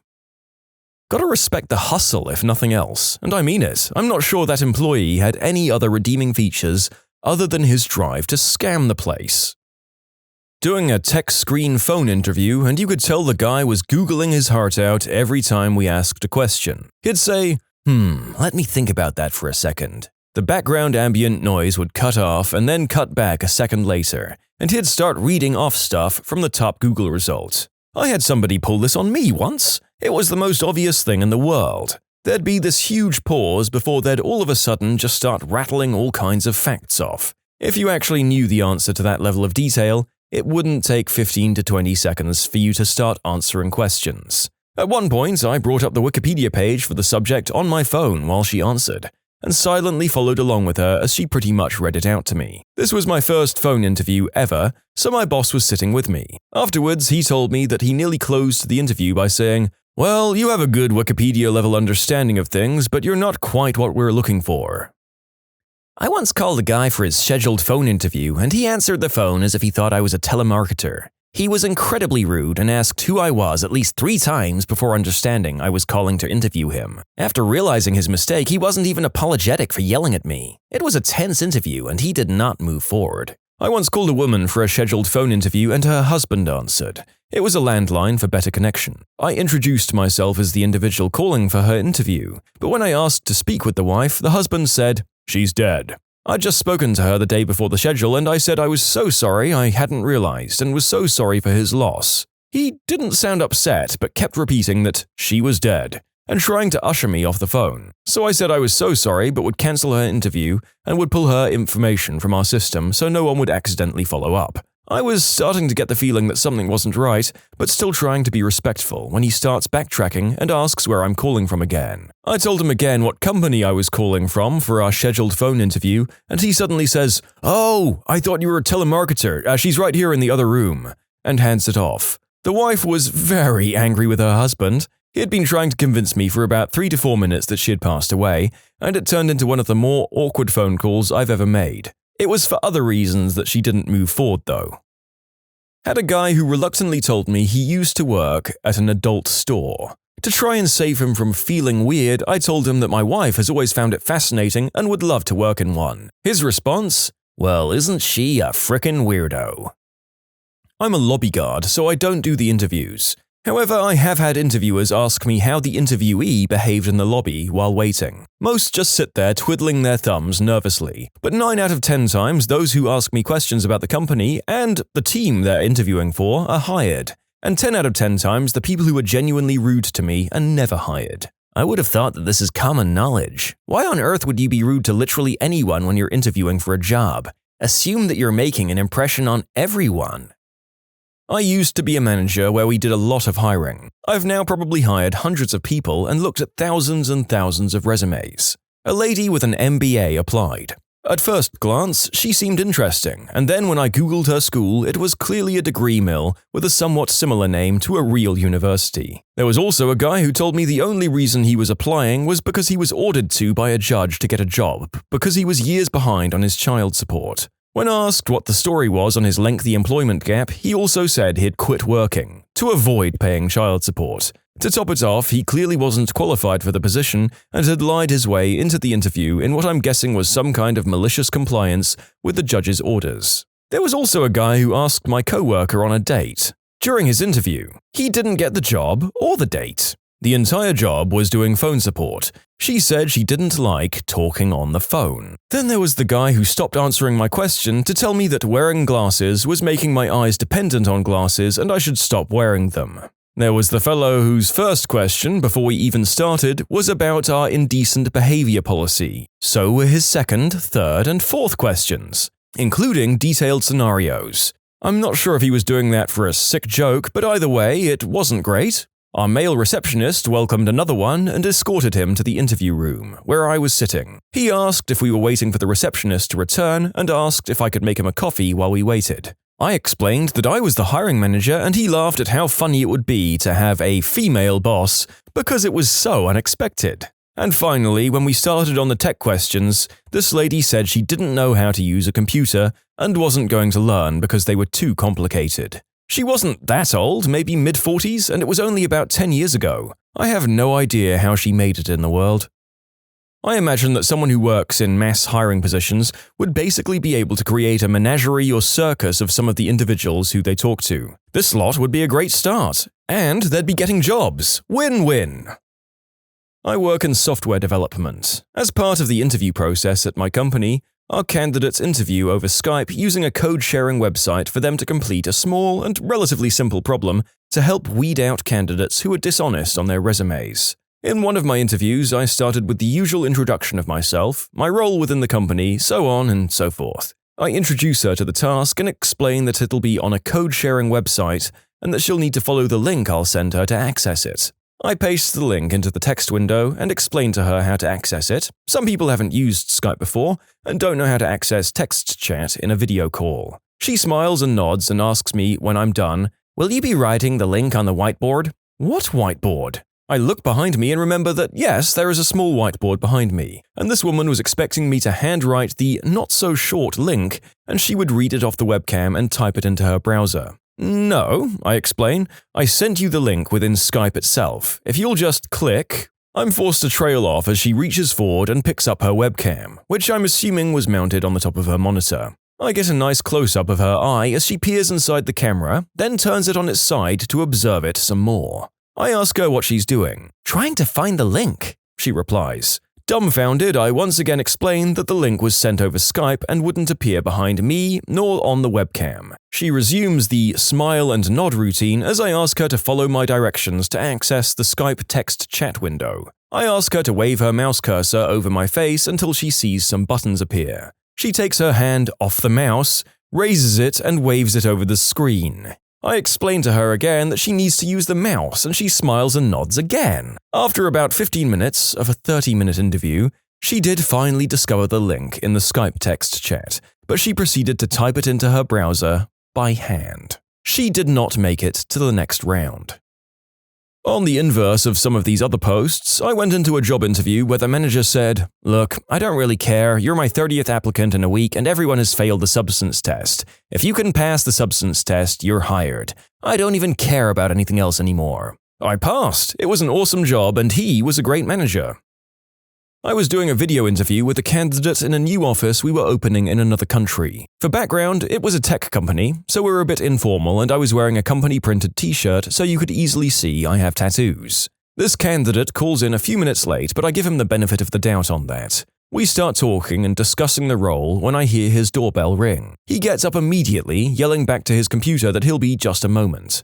I can hear him let the dishwasher repair person in, be guided to the kitchen and told all about the problems with said dishwasher. I sit there entirely dumbfounded but decide to continue the interview out of sheer curiosity. The candidate came back about 5 minutes later, answers some more of my questions, and then I asked what questions he has about the role so I could wrap this up. Apparently, this is what he was waiting for. "It's so cool that you've got tattoos. Did you do them yourself?" "No. Do you have any role-related questions?" "Well, I've done them all myself. Let me show you." The candidate proceeded to take off his shirt and point out each of his tattoos, telling me his age for each one. He even pulled his pant legs up to his thigh to show what he'd done on his legs.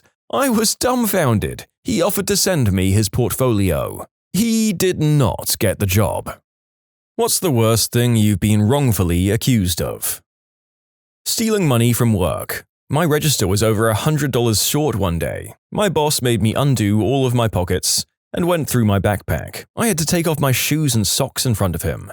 He had me shake out my clothes in front of him. It wasn't like he made me take them off, but in the middle of the kitchen he starts yelling at me to shake out my shirt and my undies in front of the whole class. He wanted to see my car, but I insisted that I hadn't left the restaurant. It just sucked. I was humiliated. I'd worked there for years without a single incident. I wouldn't say I was friends with the boss, but we were certainly friendly and on great terms. I get that he needed to check everything out in case something happened, but throwing all of my stuff out of my purse onto the ground and yelling for me to shake out my clothes wasn't necessary. A former friend worked as a barback at a family-owned pub, and money started disappearing during his shifts. The owner saw that on the days money went missing, he was the only one consistently scheduled. They approached him about the money and asked if he was having financial trouble. He denied taking the money. The owners were convinced that he was the thief and started treating him like crap, rescheduling him at the last minute, cutting his hours and giving him crap jobs. They complained about him to the other employees and to the regulars.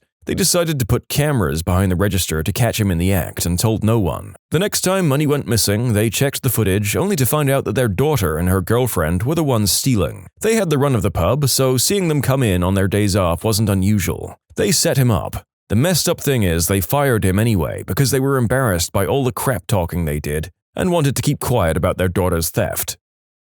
I was accused of mistreating a minor by a neighbor. I'd been babysitting my sister. I was 22 at the time, she was 3, and she was going through that silly phase most young children go through where they just want to run around in the buck all the time.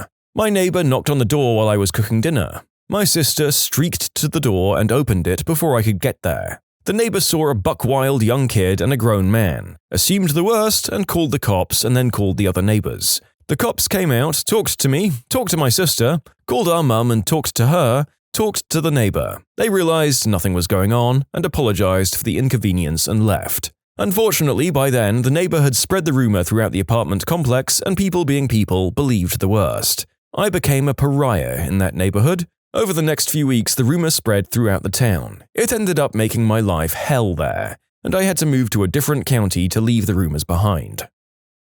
I know a lot of parents with kids who seem to go through this stage.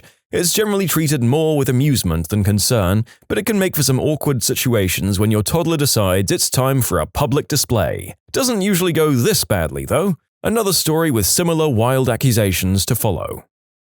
I was essentially accused of inappropriate behavior as a pre-kindergarten teacher. They always questioned me if I'd have to be in the room with the children alone. I was the opener, so I had 5 to 10 kids in the mornings before anyone else got there, even though it was literally part of my job. Parents would subtly try to ask me this kind of stuff or accuse, "You're the only one here in the mornings. Shouldn't there be a woman with you?" Just stuff like this says they don't trust me with their children. Not as bad as some people here, but it still hurts when all I wanted to do was teach children and help them learn. That's why, as a male, I'd never get into any kind of child-related care where I was the only one with them. I remember when I used to play ball at the park with my dog. I'd bring a bucket of balls and a bat and hit them off for him to retrieve. One day, a kid, about 7 or 8, comes over and asks to play with us. Me, being the friendly guy I am, says sure and hit him some ground balls. Next thing I know, this lady, his mom I'm sure, comes running over screaming at me about stealing her child or something. I was so embarrassed and it made me assess situations so that I won't be alone with any children, because apparently all guys out alone are sick freaks. On Christmas Eve, I was accused of stealing a customer's credit card after I left work for the night. It felt horrible for my team to have to deal with that on Christmas Eve of all days. The lady had come in to return an item earlier in the day. It was one of our Christmas special items that we don't normally stock. I told her this as she was still undecided about returning it. She went out to talk to her husband who was sitting in the car outside. Eventually, she decided to return it. I processed the return like normal. I didn't touch her card at any time. She put her card through the FPOS terminal. I had her sign a receipt to say that she had returned the item. I gave her a return receipt which shows FPOS refund on it. And that was that. Later that night after I'd left, the husband came back. He was furious. The lady was with him, but she was quiet. He was yelling and throwing a massive tantrum, saying that the girl who served her, me, had stolen her credit card. He was demanding an apology from me or my team. Luckily, we have security cameras which face directly on the counter. They're very clear pictures. It was very, very obvious that the wife put her credit card back in her purse. Plus, a receipt will not be printed out if a card is still in the terminal, which meant she wouldn't have been able to sign anything if she had left it in there. The manager was not happy about him accusing me of this. He didn't get his apology. This reminds me of an incident involving myself a while back. I'd gone through a drive-thru, ordered food, and paid. I was on autopilot at the time. I received my drinks through the window and couldn't figure out where my credit card went. I informed the girl in the window and she checked her workspace while I dug through my car. She apologized for the incident and the manager gave me a card with her name and number to reach them if I couldn't find my card. Well, I stopped in the parking lot for a bit, searched some more, and decided to head home. On the drive home, I got a call from a man that told me he had reviewed their security camera and she had given me my card back. Before I could thank him for checking, he insisted the clerk did not steal the credit card. I never made that claim, and it surprised me how defensive he was over the issue. He told me I could come to review the footage myself at a later date if I didn't believe him. When I got home, I went through the sides of the seats, under the seats, etc. until I did find my card. What happened is, when she handed me the drinks, she stuck my card between them, and the card fell down the side of the center console. I didn't realize this at the time. I called them back to let them know I found my card just because of the potential drama I'd caused, even though I was calm and unaccusingly polite throughout the ordeal. It was pretty silly to begin with. I realize now this might happen more often than I'd think, and people are stupid and easy to accuse. Stabbing a kid with a pair of scissors. I tried to explain the kid was bullying and attempted to steal my scissors but cut himself on them in the process. Got suspended by the principal anyway because the school didn't want to take sides.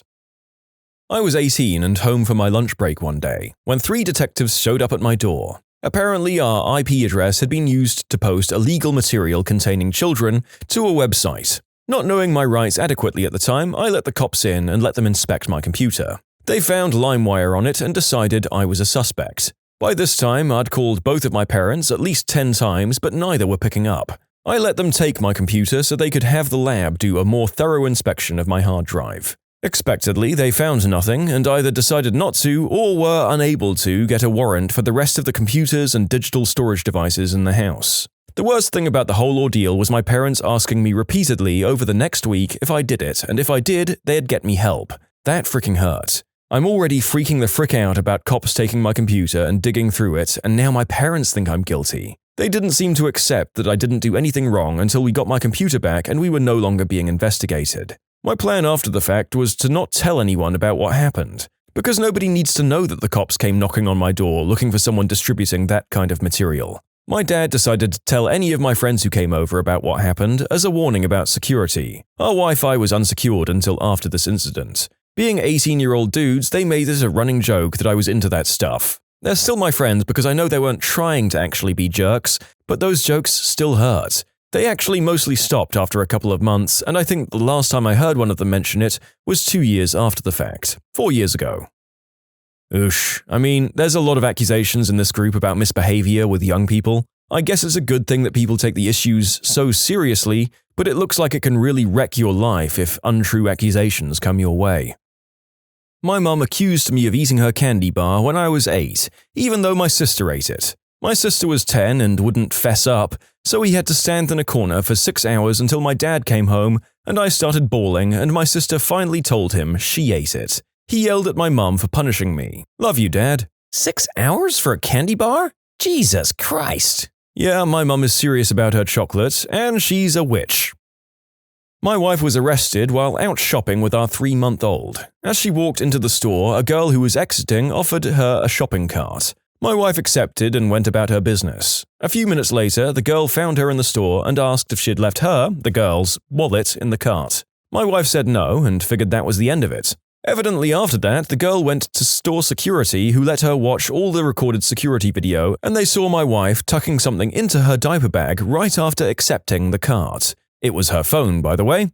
The girl ran back across the store, screaming at my wife, "I know you did it! They have it on camera!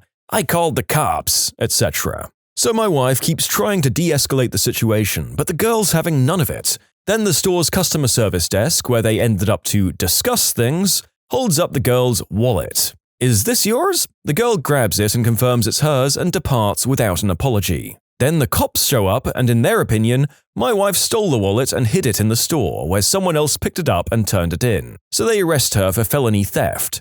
After trying to force her at length to confess, threatening our child, swearing at her, among other things, eventually she pulled out her camera to record them and that's when they shut up, cuffed her and charged her. It took us several months and a hefty lawyer fee to get access to the security video, which the cops weren't required to turn over to us until the day of her hearing. But once we had it, it only took 20 minutes to prove exactly what did happen with the wallet. It was dropped by the girl before she even offered the cart.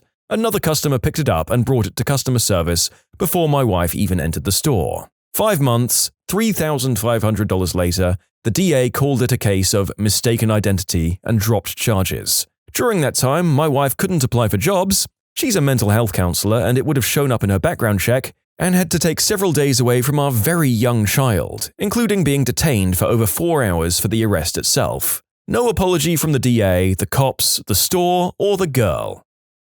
You can submit your own stories to be featured here on the channel. The story submission link is in the description below. And if you want to listen to some vibey music in the background, check out easymode, also linked below, and subscribe. When I was 18 years old, my cousin came over one day and brought me truck parts that he said he'd brought for my birthday and they'd finally arrived. I thanked him wholeheartedly because it must have been almost $1,000 in parts and I really needed them. I installed them all into my truck and went on my merry way. Fast forward about a month later and I'm cleaning my truck and 2 police cars roll up to my house. They read me my rights and explain to me that my cousin told them that I told him to steal a credit card and buy me truck parts, which is a screwing load of nonsense. I told them that I had no part involved with it, and that should be the end of it. But still, I did receive stolen products and still had to go to court for it. My cousin got a slap on the wrist and community service because he was 17, but since I was an adult, I had to be charged. I was able to get it down to only a misdemeanor and no jail time, again, all while I never did a single fricking thing. Dealt with it on my record for about 2 years and was able to get it expunged. F the American justice system. I was able to forgive him because I know we all make mistakes, but what really killed me is that his mother, my aunt, said I was a bad influence on him and I deserved it. That hurt me the most. The school district was hit by a virus. I think it was ransomware, although that doesn't match up chronologically, back in late 2007. Once they cleaned up the mess, they traced it back to someone with a flash drive in our computer lab, during the period our class was using them. My 5th grade teacher, who had it in for me, ranted me out in front of the class regarding my utter stupidity and carelessness. That hurt, although she'd done it before and would do it again. I wasn't to blame, however, as I'd lost my flash drive a couple of weeks before the virus incident, and ended up finding it a month or so in a small backpack pocket, completely soaking in a carton of soy milk I'd also forgotten. Oddly, no other consequences, which makes me think she was bullcrapping. I was accused of unwanted advances on a girl at a party at my university. I was drunk as heck that night, and so was my good friend who I was dancing with. This girl had a boyfriend who I knew of, so I wasn't even hitting on her, we were just drunk and dancing. Suddenly, one of the guards grabs me by the arm and kicks me out and tells me that one of the stage guards had called him due to me bothering this girl. I spoke to her the day after and she had no idea what they were talking about. The worst part about this was I actually knew the guy who kicked me out. He told me to go grab something to eat at McDonald's and come back in an hour or two, since I was really drunk, which I can own up to. I assume he knew me well enough to know I would never do what I was accused of, but it still ruined that night.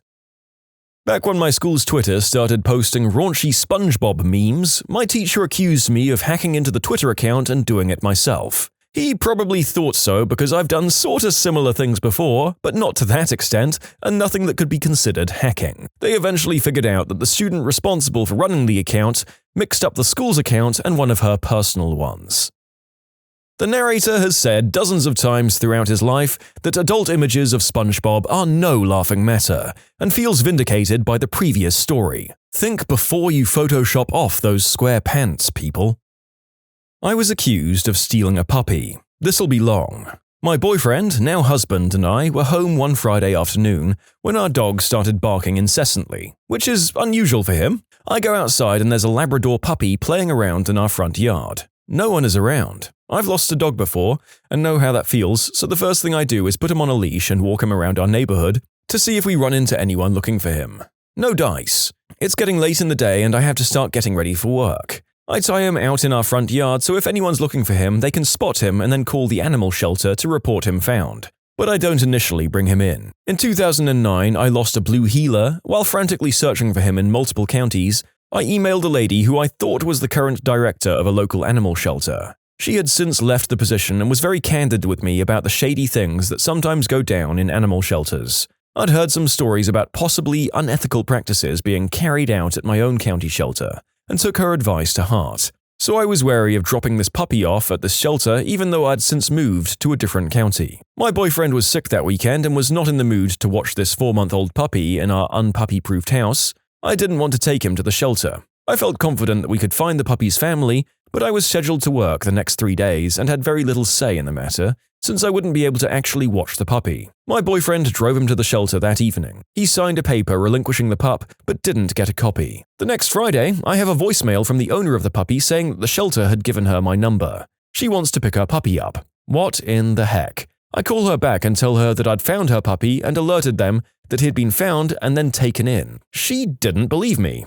Fast forward, she starts talking about legal action. She's accusing me of theft of her very expensive and well-bred Labrador. I didn't let on that I know labs and that she didn't have much of a pup from a conformation standpoint, but I digress, and not that it matters. I keep my cool. I've never so much as smoked a cigarette in my life, so I wasn't feeling very intimidated. So I'm at work again, and I'm complaining to my coworkers about this predicament that I'm in. The shelter is acting like they've never heard from us. This woman filed a police report against me. I show my coworker a picture that I'd taken of the puppy. Her friend adopted it 3 days after it was turned in, so now I found the puppy twice. I call the original owners and I'm like, look, this is weird and I don't care if you believe me, but I found your freaking puppy again. The shelter adopted him out way before the standard stray hold had expired and without being altered. I connect her to the new adoptive owner, who is crushed when he hears the backstory. The original owner goes to the shelter for answers about how this could have happened and decides to believe me when, due to the system being down, they can't show her any of the paperwork for the dog being relinquished or adopted out. She believes me now, but instead of all three of us, me, new owner, and old owner, going up there and exposing the lies once and for all, she wants to sue their butts off. She doesn't get her dog back for weeks because it's evidence or some crap, and I'm not supposed to confront the shelter until she says so. I have 2 lawyers in my family who say this suit won't go anywhere, and it doesn't, to my knowledge. I never got any closure. All I want for them is to look me in the eye and admit to throwing me under the bus. A day or 2 after the truth came out and the original dog owner had begun her crusade against the shelter, reporting them to the news, reporting them to the county commission, etc., the county dog warden creeped by my house at about 9 p.m. I'm instantly suspicious. Next night, same thing, but my dog and I are out for a walk on my street. The next morning I get a knock on my door from an official-looking man asking if the dog in the yard is mine. Apparently a dog that looked like him bit someone, but this guy is so nervous and he's stuttering that he can barely get the words out. I look him in the eye and tell him that my dog is never loose or out of my sight and to get off my porch. He said my dog matched the description they had. Well, the interesting thing is that my next-door neighbor has the exact same breed, same color, and everything. Do you think they asked her if her dog had bit anyone? Negative. Same investigation. I'm glad I told him to get lost. After that, I took my dog for a vacation at my dad's farm. I'm convinced the shelter wanted some petty revenge. This was 4 years ago, but screw you, Dana and Mike.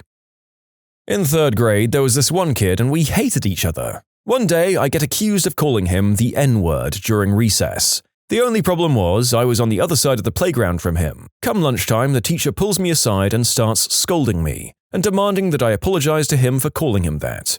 I refused to because I didn't, and I didn't even see him all day. She then gets on me for claiming he was lying, and it's wrong to accuse someone of lying, and that I had to apologize for both now. I refused and said I didn't say anything, and I refused to apologize for something I didn't do. Finally, she says if I didn't do it, to just apologize for it. I replied saying that if I apologized for doing something I didn't do, then it would look like I actually did it and be wrong. I refused, stood my ground, and got a week of lunchtime detention. Totally worth it. That sucks, although I'll be the first to admit that I'd have no idea what to do in a situation like that where you have no proof one way or the other as to who said what. I'm glad I'm not a teacher. Not sure which of my bad luck Brian stories to share here, so let's go with one of my personal favorites that had the biggest risk of jail time. It was about 10 to 15 years ago, and I'd recently graduated college and finally had the money to go and drink. Friends and I would go out and listen to cover bands and drink and have a good old time. However, because we weren't stupid, we would auto-rotate through the designated driver through the night. This night, it was my time to be said driver. I picked up the guys and we all go downtown and get into the parking garage.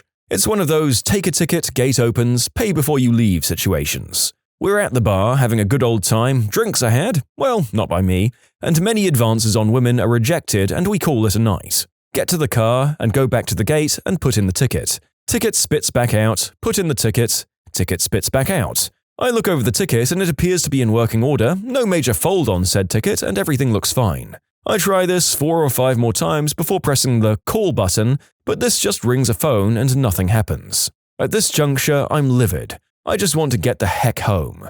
And this is a time before Uber and a town where taxi service is craptastic at best. Sure, I could walk 5 miles home, but I don't want to. So I try the ticket again. Finally, Chris has had enough. He gets out of my car and starts screaming obscenities till he's red in the face. He goes to the gate and just lifts it up. You can hear it break. At this point, nothing I can do but just drive on home.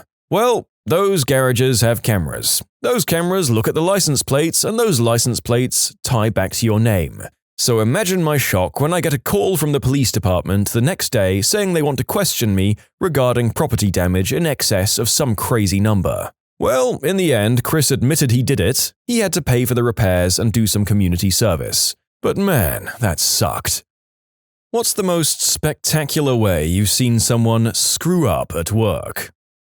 A grad student was invited into a professor's office for a meeting and was left alone for a moment. There was a pile of cumulative exams on the professor's desk that had just been graded. These are subject exams for grad students. Wickedly difficult, and you need to pass 4 to continue in the program. This moron decided he'd take a look at the stack of exams, then upon finding that some of his fellow students did poorly, he took pictures of their grades so he could use them to ridicule them and pass the results around the department. This was a big deal because numerical grades aren't ever given out for these exams, only pass and fail. And also, it's a pretty big FERPA violation to distribute others' personal academic information like that. FERPA is the Family Educational Rights and Privacy Act. He was found out almost as soon as he sent the pics around and was dismissed and forbidden from campus immediately. Someone else had to pack up his desk because they were that serious about him never setting foot in the building again. Good frickin' riddance. I'm so thankful none of my classmates in my grad program were this petty and cruel. It's hard enough with everyone being supportive and awesome. The sheer idiocy of that dude is breathtaking. A coworker received a promotion and a large raise. They were told they should thank the CEO as he initiated the entire promotion. My coworker went on a rant about not asking for any of it, so he's not thanking anyone, and it escalated from there. By the end of the day, he was fired. My coworker actually turned a promotion into a termination. One of my coworkers at a grocery store accidentally locked the only master key set into the security office, then attempted to break the door down with a claw hammer before anyone could find out. 10 minutes of furious attacking only succeeded in attracting the attention of everyone in the store, breaking off the handle and bending the entire lock, making it inoperable by the locksmith brought in later. Guy drops a glove in the deep fryer, sticks his entire hand in before realizing it's on and set to 350 degrees Fahrenheit. Oops, I dropped the thing that's meant to protect my hand in that hot oil. Better stick my hand into said hot oil to fish it out. Oh no, there's hot oil on my hand. Who could have foreseen this turn of events? The author continues with another story.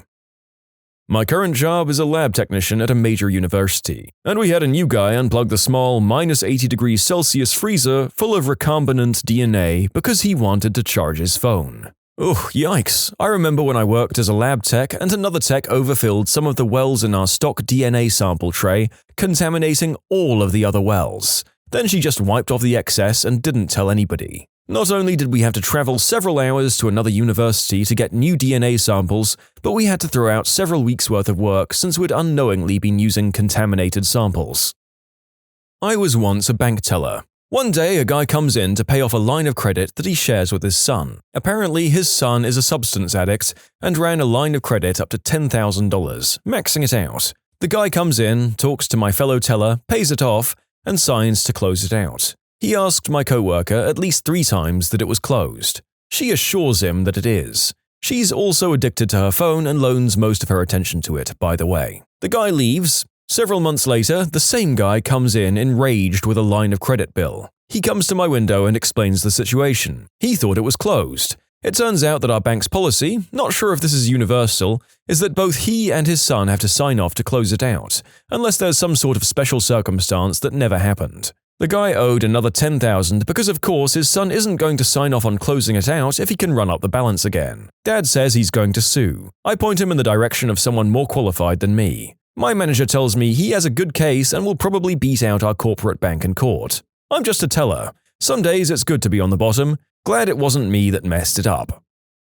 I work at a call center. I reviewed a call where the guy thought the phone was muted and called the customer a stupid moron. The customer called him out and he tried to backpedal and make up some story. He was fired shortly after. When I worked at a call center, this was a regular occurrence. I used to work at Popeyes, this fried chicken chain. It sucked and I eventually quit. A week after I quit, the night crew decided they didn't feel like putting the boxes away from a truck shipment. Someone could deal with it next day. Few days later, and several reports of food poisoning later, they got in a load of trouble. Boxes were full of raw chicken. I'm so glad that I quit. A couple of years ago, we had a new supervisor directly from corporate. He got a promotion and moved from another city. He was a complete jerk, micromanagement nightmare, arrogant, a few other things. But someone up in the corporate ladder really liked the guy, so he had full support from the bosses. Then in his first month of work, his company car was stolen. It was insured, so no big deal. A week later, his replacement car was stolen again, and a third car 2 weeks later. Turns out the guy had trouble with alcohol, and he got really drunk and left the car open on the street and just forgot about it. He wasn't fired, he was just moved to a desk job with no company car. I used to work in a grocery store, and I had an HR person repeatedly lose my doctor's note stating that I have Raynaud's syndrome and couldn't be in the freezer. I got a stack of them from the doc and would have to bring in a new one every few weeks. Finally, I had a department head fax a copy into corporate for me before dropping off yet another copy to the HR witch. The next week, the HR witch called me into her office and told me I was going to have to put the frozen load for bakery away. I told her I couldn't do it and I had a note on file. She told me she didn't have any paperwork on file for me and that she could make me do anything she wanted. I called my department manager into my office and told him what she had said. I got corporate on the phone and asked if they had received a copy of my doctor's note detailing the fact that I had Raynaud's syndrome and had already previously gotten frostbite at work from being forced to be in the freezer when I wasn't supposed to be. He said they had it, and he then told them what HR Witch had said. He then handed HR Witch the phone. She had to hold the phone about 1.5 feet away from her face because they were yelling at her so loud. It was one of the most satisfying days ever working there. She went on leave shortly after that and never came back, and the official story was that she was having health problems. A substitute came into work completely hammered once. The job started at 8 and he drove there drunk. I get that junior high is stressful, but drink afterwards. That's not a great endorsement of the school he worked at the day before. One time, this complete moron I worked with in the shipyards, a pipe welder, was torching a pipe next to lagging, which is what helps insulate Navy ships. Instead of taking 5 minutes at most to use a blade to remove said lagging, the moron welded the pipe and torched the lagging. It doesn't burst into flames, but there was a lot of smoke and ended up getting the ship evacuated. He got fired 2 weeks later while his write-up was pending, because he put a ladder in the middle of a passageway, which are extremely tight when you consider the heavy equipment moving through. When he was asked to move, the welder told the person asking to F off. And when you tell that to the shipyard director, well, you tend to get fired. Worked in a single-story cinder block office with parking spaces out front. There was a big window that overlooked the parking lot. We had an older engineer, early 70s, that worked there. He pulled up one morning in his parking spot and must have gotten the brakes and the gas confused. He drove the car right through the window, taking out some of the wall with it. I can still remember seeing him gripping the steering wheel with this terrified look in his eyes while he kept slamming on the gas. The car must have gotten stuck on something because it would just lurch forward and the engine would rev. Luckily, he didn't kill anyone. He retired soon after that. It's actually a pretty common human error problem. People get the pedals switched in their head, and then panic causes them to lock their foot on the brake. We're fallible creatures. The narrator has fallen prey to this very problem before while riding a moped for the first time. It's amazing how long your brain can panic lock itself into holding onto the mechanical switch that does the opposite of what you need it to do.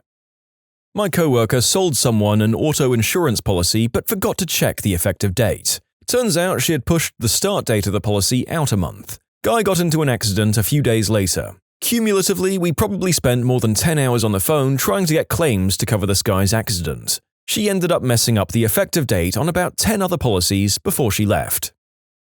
I work at a group home for people with mental and physical disabilities. Most of the residents can't walk or even stand on their own, so staff will help them stand or hold on to them while they walk so they don't fall over. Well, I had one coworker that was stupid. For multiple reasons, but this one takes the cake. She helped one of the residents stand up to use the restroom, had her put her hands on the handlebar attached to the bathroom, similar to the bathroom stall, and left to get things that the resident needed to take a shower. She left her standing there alone for a solid 3 or 4 minutes. Of course, the resident fell and hit her head pretty good. Had to go to the hospital and get stitches. She ended up being fine afterwards. How on earth my coworker wasn't fired is completely beyond me.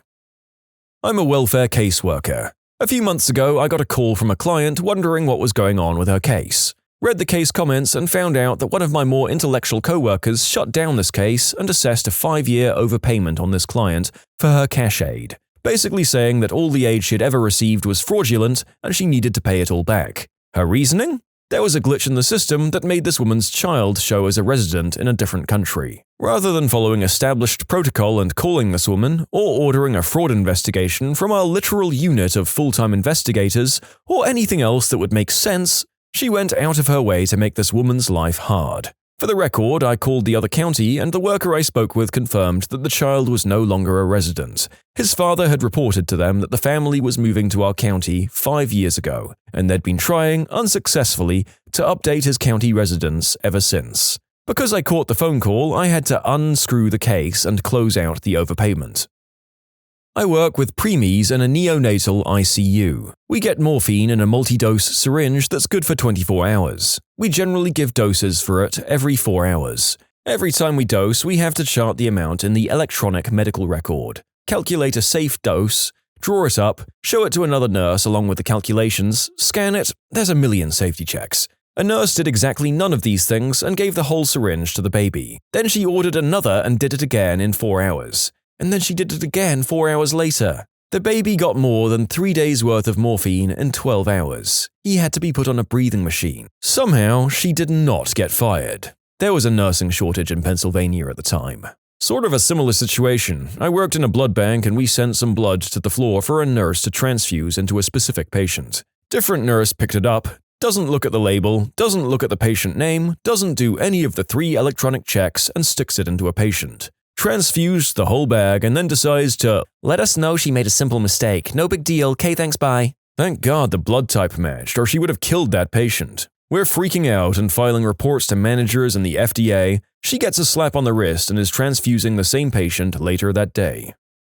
You can submit your own stories to be featured here on the channel. The story submission link is in the description below. And if you want to listen to some vibey music in the background, check out easymode, also linked below, and subscribe. This one time I worked at a company who made shelter cloth, like for orchards. It was woven from plastic thread. There were these huge banks of needles that just ran and ran, making these giant rolls of cloth. The night shift guy was pretty new, and the night shift was just him and the machine. It would take most of the shift to do a full roll with a setup and take down. The lunchroom was soundproofed because the production floor was pretty noisy. So the night shift guy basically just had to babysit the weaver all night and then change the rollout and set up for day shift. I came in early one morning because I wanted to pick up some gear I'd left in my locker, and I walk into the unholiest nightmare you've ever seen. A Gordian knot at least 30 foot high. The guy had sat there until like 2 a.m., the darkest part of the night. Then he decided to smoke some Mary J in the lunchroom and had fallen asleep. He woke up hours later to the sound of the weaver smashing itself to pieces. One of the needle banks had moved during the night and he hadn't seen the warning indicator. So then it had worked its way loose, then snapped, then flipped over and snapped the one next to it. Then it had made hundreds and hundreds of meters of messed up Frankenstein cloth with the giant kilometer-long thread bunches. I walked in to him screaming. He had woken up 15 minutes prior and had not got past freaking out. I could think clearer than him, so I went and got the big forklift and pulled this huge bird's nest off of the needle banks and slammed them in, and likewise hid the busted up ones in the dumpster. Then we started feeding in the new roll and just got the machine going again when the day shift came in. They were surprised that the night guy had got through the overnight materials so fast, but since it happened sometimes when the machine behaved, they didn't make a big deal. I went back to uni about 2 months later and never found out if the story continued. But the crazed look of the night shift guy screaming and holding his chest has stayed with me for 30 years. I can't imagine how much stress he was under, being brand new at a job and thinking that you had not only lost your job, but also completely wrecked the machine, a ton of material, and maybe been open to legal action might completely freak a person out. In 2009, we had some layoffs, like a lot of businesses, and one of those let go was a mechanic. Since most of the mechanics bring in a lot of their own toolboxes when one leaves the company, they'll need to load up their box. The screw-up was that the supervisor of the shop that day didn't pay attention or stick around while the mechanic was loading his box. The mechanic not only loaded up his box, he helped himself to several company-owned pieces of equipment, totaling $18,000 in value. But because the supervisor wasn't doing his job, there was no proof that the mechanic took those items. This is the same supervisor who didn't notice when a huge spool of copper wire somehow rolled itself out of the building. Said supervisor no longer works here either. New coworker on her first day went to get coffee from the break room, was walking back to it when she just barely stumbled a little bit, just enough that some hot coffee dripped over the edges of the cup and burnt her fingers. So she reactively flung her hand and released the mug, causing lots of hot coffee to go all over the walls just outside the boss's office. She literally just stared frozen at the coffee-drenched wall and said, "Oh, geez." We gave her heck for it for about a year in a joking way. She actually proved to be a fantastic coworker. Used to deliver pizzas. Our dumb idiot manager that lived in a hotel and effed everything that moved contracted hepatitis A, but told no one and still came into work. After a few days, he began looking like an overweight banana and was complaining of all the classic symptoms. He was told to go home by corporate while we had to deep clean the store and throw away all of the ingredients due to possible contamination. In the middle of us cleaning, he decides to waltz in with what we think might be a working girl because he forgot his jacket. I was so dumbfounded that he would do this in front of one of the two bigwigs that were monitoring us. He was fired on the spot. 2 days after that, and our restaurant made the local news when a few people began to claim that they'd contracted Hep A from our pizza. There was a Hep A outbreak in our community at the time, so whether that was true or not, I'll never know. Sales suffered, and it took the store almost a year to recover. Let me tell you about Joe. Joe was hired as an entry-level developer. He started on a Monday. Every Tuesday, our team had a meeting in the first-floor conference room. Meeting time rolls around. No Joe. We wait. After a couple of minutes, I walk over to his cube. Not there. Check his break room. Nope. Stick my head in the men's room. Empty. Screw it. Go back to the meeting and tell my boss I have no idea. Maybe he forgot and was still at lunch. We start the meeting. A few minutes later, Joe walks in, about 15 minutes late. He apologizes and says he's been downstairs looking for the first-floor meeting rooms. Yes, he was wandering around the fricking basement looking for the first-floor meeting room. This was an omen of things to come. He was constantly falling asleep at his desk. He called out sick about 12 times in his first month. My boss finally told him one morning that they needed to have a talk. He had meetings most of the morning, so he told Joe to stop by his office around 11:30. Joe doesn't show up. Boss waits, and finally, at 12, we go to get lunch. While we're gone, Joe comes in, gets all of his personal belongings from his desk, and disappears. Never heard from him again. Now, whenever a newbie makes a mistake and is apologizing for it, we say, "Well, at least you know where the first floor is." I'm a cashier in a pharmacy. Anyone that works in the medical field knows that patient privacy is super important. When a patient picks up their prescription, we have to scan the receipt of their medication to the computer. This is unique to each individual prescription, so if it doesn't match, we accidentally grabbed someone else's medication. It catches mistakes before we make them. The alternative to scanning is typing the RX number into the computer. This doesn't guarantee a match. Only comparing the number on the receipt with the number on the computer will work if the barcode won't work. One day, while I was on break, someone came in looking for a prescription. The girl covering my post clearly confirmed the date of birth, but grabbed someone else's prescription by mistake. 2 people with the same last name were next to each other in the fridge. But she didn't scan the receipt, so her mistake was not caught. She typed the number she saw on the computer, had the person sign for their medication, and gave them someone else's medication. Not 20 minutes later, the patient calls and tells us what he received was not intended for him. We, of course, apologized, and he came back to get his medication. The sad thing is, once something leaves the store, it can't be returned. We can dispose of it, but we can't use it for someone else, even if it's still sealed. This particular medication cost $4,000, and we had to throw it out. This, plus the breach of privacy, didn't stand well, and she was written up for her mistake. She doesn't use cash much anymore and is confined to packaging. Ouchies. Accidentally wasting medication to the tune of a very generous monthly salary is one heck of a thing for a manager to hang over your head for the remainder of your employment there. One of the cops on a base I was stationed at ran his vehicle right into the wing of a jet. He then decided to throw the light bar that had been sheared off into a random dumpster like it had never happened. That idiot was caught immediately. This literally happened last Thursday. New teacher at the daycare, working in the baby room. Here's her list of what made everyone dislike her. 1. She told many aides she didn't like babies while working in the baby room. 2. She refused to change diapers, burp the babies, or even feed them in high chairs. 3. She just sat in the same chair and refused to do anything at all. 4. She wouldn't train new aides or help them in the room. And 5. She didn't care about bonding with the children or even her co-workers. But her biggest mess-up was that she let a baby roll off the changing table. According to my co-workers, she simply walked away from this child and left him there, and he rolled off and hit the floor. Apparently, she has a history of this, where other teachers and aides had to be like, "What the frick? Watch the baby and keep a hand on them at all times on the changing table." The only reason she took the job was because, and I quote, "Daddy won't give me spending money with my graduation present, so I'm just going to do this until July and then quit." Her grad present was a 2-week trip to Hawaii. She got fired for negligence, so good riddance. The baby is fine and the parents aren't suing or anything, and I can only think this is because the other teacher, who was feeding the new infant, was there, and they trust her heavily, and know she'd never put their son directly in harm's way. Good riddance. Worked at Arby's in 2016. It's approaching 10 p.m. and everybody working really wants to go home. A guy making sandwiches accidentally gets some bread stuck in the toaster oven. For some reason, he uses a knife with a plastic handle to try and get it out. The knife gets stuck, so he uses a second knife to get the first knife and bread out. That knife gets stuck, and he uses a third knife to get the other 2 knives and the bread out. Now all the knives are stuck in the toaster oven, and the plastic handle starts to melt. In short, step-by-step guide to getting the toaster oven at Arby's replaced.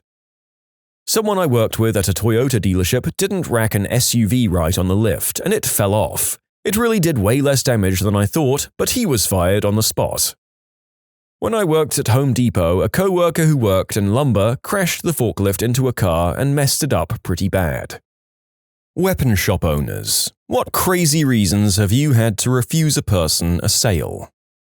This lady was telling my brother, the owner of the shop, that she needed something more effective because the arrows she had been shooting weren't sinking the canoes and kayaks of people floating down the river in her backyard.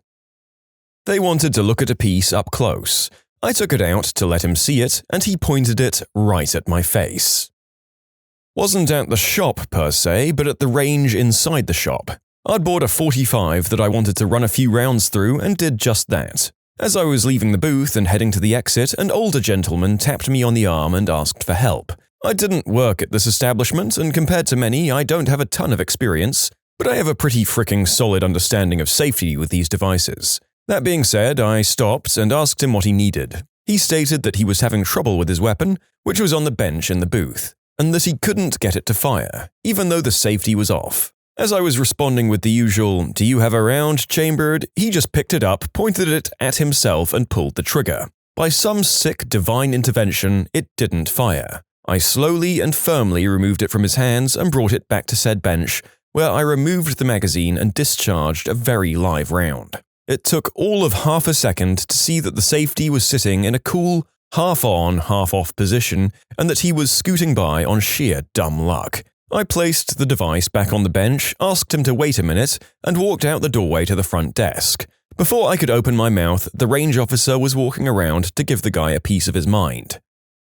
In Texas, I was standing at my kitchen sink doing the dishes in a third-floor apartment one day, looking out the window. Directly across, the guy on 3 had come out with a piece and was cleaning it on a table. I looked away, and when I looked back, the family on 2 had let their toddler out on the patio with a toy. I watched in slow motion as this guy let go of the slide and aimed the piece at the ground, through the floor where the toddler was playing below, and fired a live round into the patio cement. As I was just out the door, I saw the kid's dad grab him and sweep him inside, but I've never been down and up 3 flights of stairs so quickly. In retrospect, it was stupid not to grab my own piece, and at least my phone, but Captain Intelligence on 3 wasn't hostile, just stupid. He was still holding the piece and shaking it when he answered the door. The kid was unhurt, but my faith in people's ability to safely exercise their rights may never recover. I mean, Meanwhile in Texas should be a subreddit by itself. The narrator is not mentally ready for the Meanwhile in Texas subreddit, and our viewers are certainly not ready for a 20-minute video of him attempting that accent. Other than the few who were drunk or high, one that sticks out was the guy who asked for the cheapest gat, not so unusual, and only 1 bullet. After he noticed my reaction, he backpedaled and turned it into a joke. I obviously was still uncomfortable and looped my manager in. We ran the background check and told him it had been delayed and that he could come back tomorrow while we figured out what else we could do. He left without incident but then sat in his car in the parking lot for a long time. The manager decided contacting the police was the best route at the time. Not sure what happened afterwards, but he did not come back. Dude, we sell them in boxes of 20 minimum. How much more obvious can you be?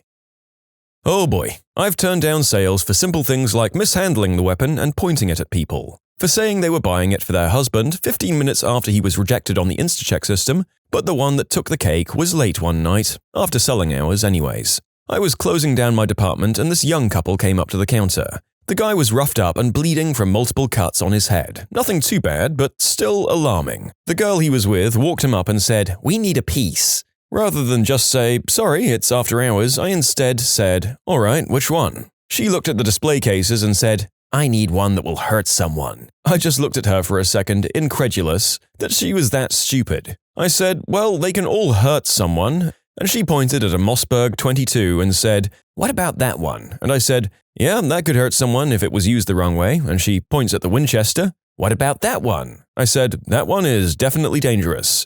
She said she'd take it, and that's when I said no. Sorry, it's past hours, and I just didn't trust her or him with a piece right now, because he obviously just got his butt kicked. She started yelling at me, and I said, "Alright, I think it's time to call the cops," and picked up the phone. That's when they said F off and left. It was pretty funny, actually.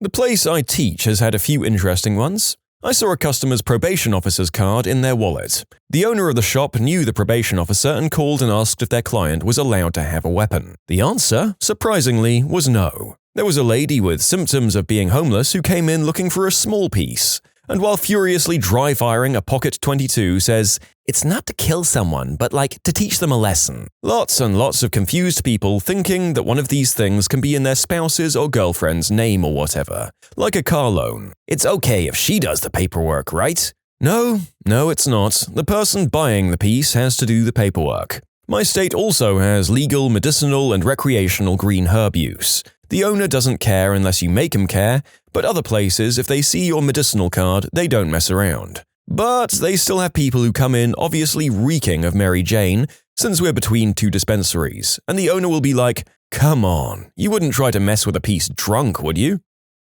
I don't work for a specialist shop, but I was involved with a pawn shop when it went down. A neighbor had dementia and lived alone. His son was a piece of crap and randomly got him caretakers who were seriously messed up individuals. Think cops outside at 3 a.m. saying the caretaker was asking for a ride at 6 a.m. on a Sunday, high as a kite. Apparently, my neighbor owned a pair of weapons. His caretaker would pawn them monthly to buy substances and buy them back later when the neighbor's social security came in. I didn't know this, but what I did know is the caretaker was a felon, and he's not allowed to live in a house with that kind of ordinance lying around. It turned out they smelled something funny going on finally at the pawn shop when this guy, high as frick, eased this old man into the shop to sell his pieces every month. They wanted someone to co-sign for him, so he asks, reasoning that since I'm a good fellow and I work for the police department, I wouldn't have a problem with this. That I wouldn't have a problem with a felon and an elderly man with dementia buying weapons every month to store in the house. What a fricking crap show. I spoke to the manager, who went and got the store owner, who asked me to repeat the story. Thank the Lord they reported it and turned the weapons over to the cops. I'm not a clerk at one of those shops, but I've had to refuse several private sales for sketchy behavior. When people gripe about wanting to see an in-state ID or a carry permit, that's a pretty good indicator they aren't legally allowed to possess a dangerous weapon. I had one guy text me pictures of his automatic collection as proof that he had a Class 3, and therefore I wouldn't be violating the law by selling to an out-of-state buyer. He vehemently refused to meet at a federal licensing place to do the transfer, even when I offered to pay for it. Yeah, okay dude, you're clearly a felon and also your full auto-suppressed MP5 is actually a 22 with a fake can. I worked at Turner's Outdoorsman in Reseda during the early 2000s. One time, a family came in, mother, father, and 13-year-old son. They wanted to buy a shotty for home protection. Okay, no problem. The issue was that they kept taking the countersample firearms and way overdoing it on racking them. The 13-year-old had obviously seen Terminator a few times and was racking the side like the woman in the movie did in the film, one-handed and really hard. That's not good for the equipment. I have to tell him to stop. The father got indignant, so I asked him to leave. I was in my early 20s, a blonde white girl, and they didn't like that. I had to get my manager to finally make them leave. I ran a weapons store and a pawn shop for 5 years. I advertised a lot of the inventory online on Facebook when that was still allowed. I had one guy ask every question imaginable about a high point, $100, a piece of garbage in my opinion. Then when he showed up, his girlfriend wanted to purchase it. That's gonna be a no from me, dog. I don't do straw purchases. Happened a lot. Guys would come in, ask about a weapon and negotiate a price, then try to send their wife or girlfriend up for the 4473. I feel good about every sale I ever denied. I only regret one sale. The piece in question was used by the gentleman to self-delete. A well-known local teacher you would never have known. Man spends 30 minutes pawning a high point, leaves without buying. 10 minutes later, strung-out-looking girl comes in, looks at her hand and goes, "Hello, I would like to buy a high point C9 in 9mm caliber with a high-capacity magazine, please." Classic. At least once a month in my store. That's incredibly concerning. Also, if it wasn't obvious, we have to use slightly more obscure words to refer to the projectile-firing descendants of old black powder weapons to get past certain limitations on this platform. But hopefully you've grasped the subject matter if you've made it this far. Just a noob question here from someone who doesn't know a lot. When you join the US Army, do they just forgo the background check, or is that part of your general background check for the forces? No. Been in the Army 13 years and have 6 weapons. The background check applies to everyone. You'll be denied a sale if you have a dishonorable discharge. At a second-hand shop, I was talking with the guy at the counter, and a dude walked in wearing full-on paramilitary, kinda school shootout garb, and a mask with a long arm slung on his back, and a smaller piece in his hand, loaded with the hammer back held out to the side, with his finger on the trigger, and he yelled if someone could help him. Obviously, me and the clerk both pull out our weapons and point them at this idiot and tell him to put it down. I'm looking around to see if there's anyone else around. People are freaking out in the parking lot because they see I have a piece, and I tell them to call the police. Turns out this inbred idiot had just come back from playing airsoft and wanted to sell a weapon he bought off the street. I'm not a shop owner. I was in a store when the following happened that made me go, how freaking stupid can you be? A guy came in to buy a weapon, begins to fill out NICS, checked yes on 11B, are you under felony indictment, and got denied. He said, well, I'm out on bail, so I should be able to have a weapon. The clerk asked what for. Domestic. Checked no on H. Do you have an order of protection against you? The clerk says he's going to call NICS to file an appeal. The clerk calls the police. The police arrive. The idiot is arrested and goes back to jail with new charges, including lying on Form 4473. I know criminals are dumb, but come on, man. You can submit your own stories to be featured here on the channel. The story submission link is in the description below. And if you want to listen to some vibey music in the background, check out easymode, also linked below, and subscribe.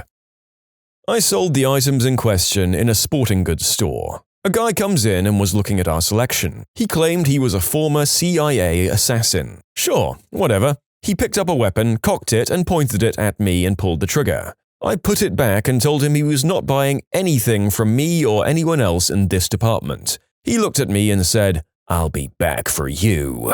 I called over one of my colleagues who was an off-duty cop that worked there part-time and told him what had happened. He flashed his badge and told the guy to leave the store and to not come back. The man left, cussing up a storm, and I never saw him again. When I'm reading this, I'm just imagining the customer as a really edgy teen. A lady came into my store and wanted to buy a Ruger 10-22, but when she told me which one she wanted, she just said, the black one. Fine, I don't care if she doesn't know the name, and I thought, what a perfect opportunity to upsell her on some training that we offered. Well, I got out the old form and walked her through my generic spiel, noting specifically, If you have no middle name, please put NMN in the box for middle name, not just NA. Just write NMN for no middle name. Attempt 1, the lady puts a big X through the box for middle name. I calmly explain it to her again and get her a new form. She puts NA in the box. I look at her questioningly and ask if she has a middle name, to which she responds no. I start to explain the process to her for a third time when she gets livid, picks up the 4473 form and rips it in half, and calls me a racist white boy cracker, who is being difficult over a stipularity. I think it was a cross between stipulation and technicality. I looked at her plainly and said, "Well, if you can't fill out the form, you can't buy the weapon. The sale is denied." After some more heated words sent my way, she was escorted out by the owner, who was watching the whole thing and listening from the back office 10 feet away.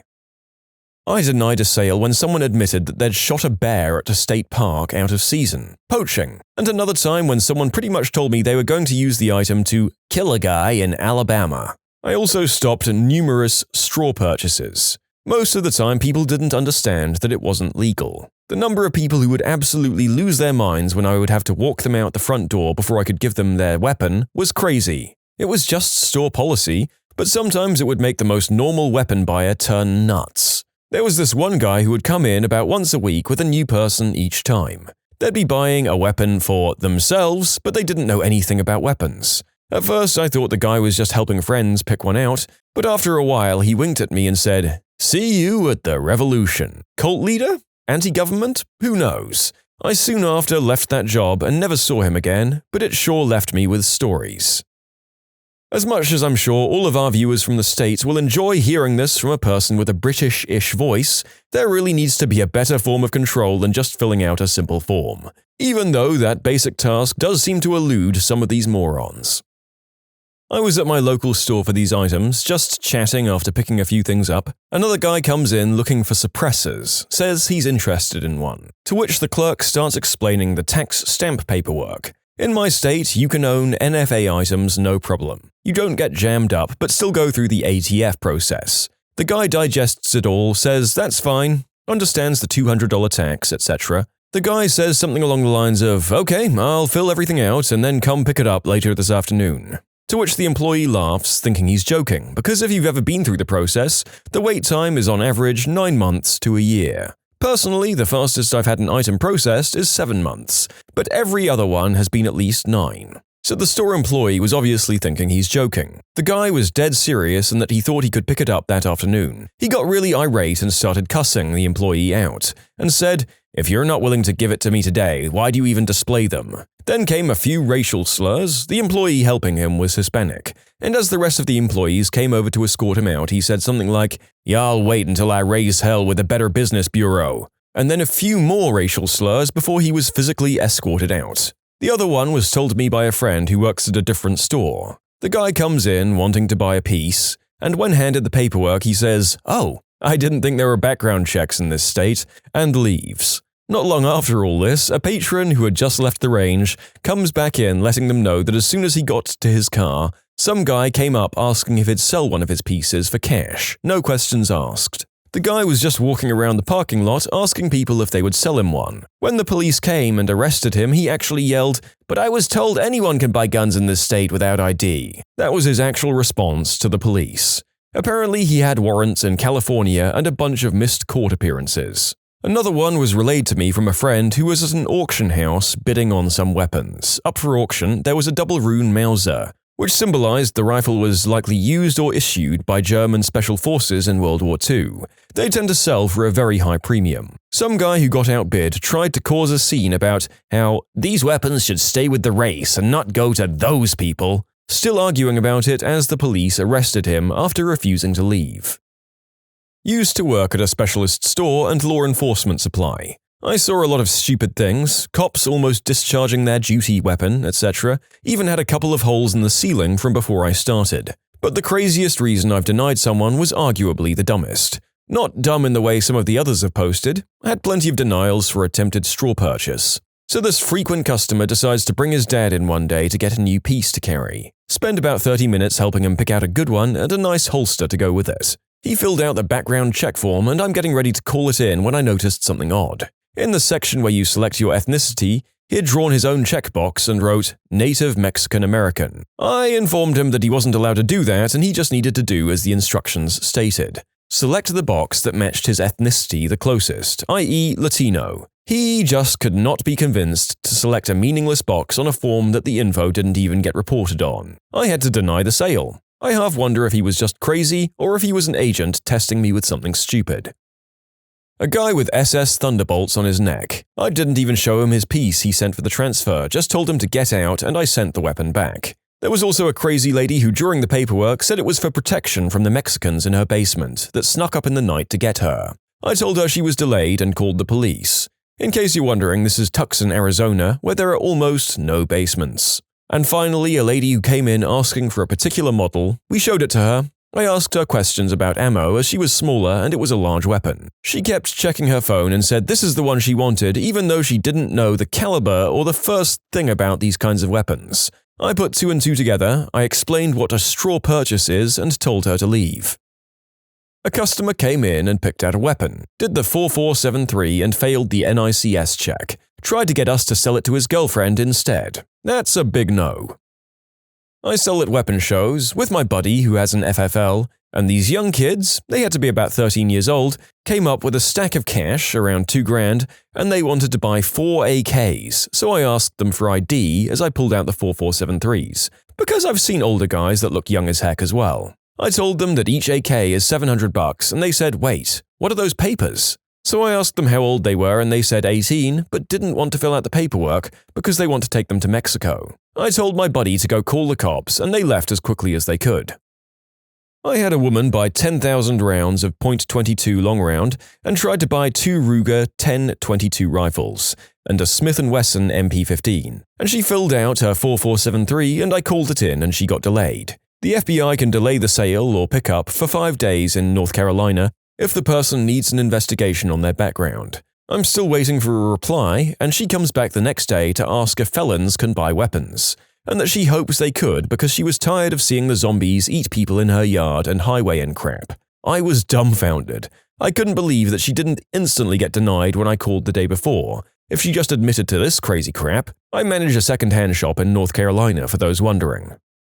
Customer here. I once saw a guy claiming to be a veteran throw a tantrum about how he misunderstood the waiting period and apparently failed to file proper DROS paperwork, so his waiting period had to restart. The whole room got quiet and I was pretty sure he was seconds away from being denied and getting escorted out until he came to his senses and filed the correct documents. Good lord! Can you withhold sales from someone who nearly flies off the handlebars like this? Part of me is wishing you could, although I suppose it would be hard to justify. I was at a store once when the owner, Gunther, prevented 2 people from buying big automatic pieces. One of them was institutionalized for setting her roommate on fire, and the other one was wanted for questioning in many felonious assaults. In the store I worked at, I was hit with a wall of alcoholic stench from 5 feet away. He couldn't even spell his own name right on the background check and expected me to fill it out. He didn't have a form of ID. He wanted the cheapest piece we had. It was all around just a bad experience. My friend used to work as a security guard at the local psych hospital, but because of the laws, he can't state specifically why he's denying each person. When he sees people who he knew were admitted for mania with homicidal ideation, he would just tell his boss, the owner, that he was refusing the sale and knew the customer from prior work experience. His boss knows how to read between the lines on that, and fortunately, federal law supports their right as a shop to refuse to sell a weapon to anyone provided that the reason isn't because of their race, ethnicity, or other federally protected discrimination statuses. I've seen people get refused for stupid reasons, like outright saying that they're buying it for someone else. Not an owner, just a law here in Australia I learned about recently. If you've had a restraining order placed against you, which can be applied for anyone even without proof of any danger, in the last 10 years, then you're ineligible to own, use, or buy a gun. Serving staff. What's the most awkward first date you've seen go down while working? At the end of the dinner, 2 couples on a double date dine and dash. I chased them down and the girls had no clue. Their dates had told them they'd already paid. The girls ended up paying. The guys had no cash. As a former server, I have to say it's not the first dates that stick out, it's the "we're breaking up and let's have dinner and talk about it" tables that really stay with you. My wife broke up with me while we were dating at an Indian restaurant. We made up and have been married about 8 years now, but it took a darn long time before I could eat Indian food again.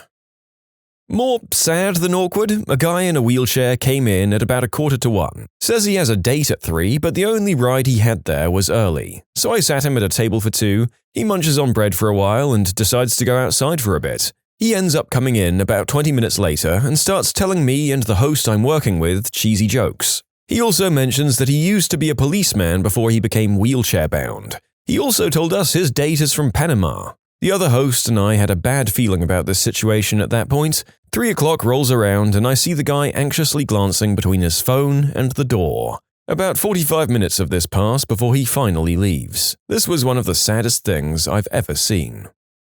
I was a line cook at a restaurant. It was a typical Friday night and pretty busy in the kitchen. A server came in and asked if I spoke Chinese. I said yes, and he told me to go talk to some guest at a table. I told him they'll have to wait because we're in the middle of a dinner rush. About an hour later, things slow down a little, so I follow up with the server. He proceeded to point out the table of guests that needed help.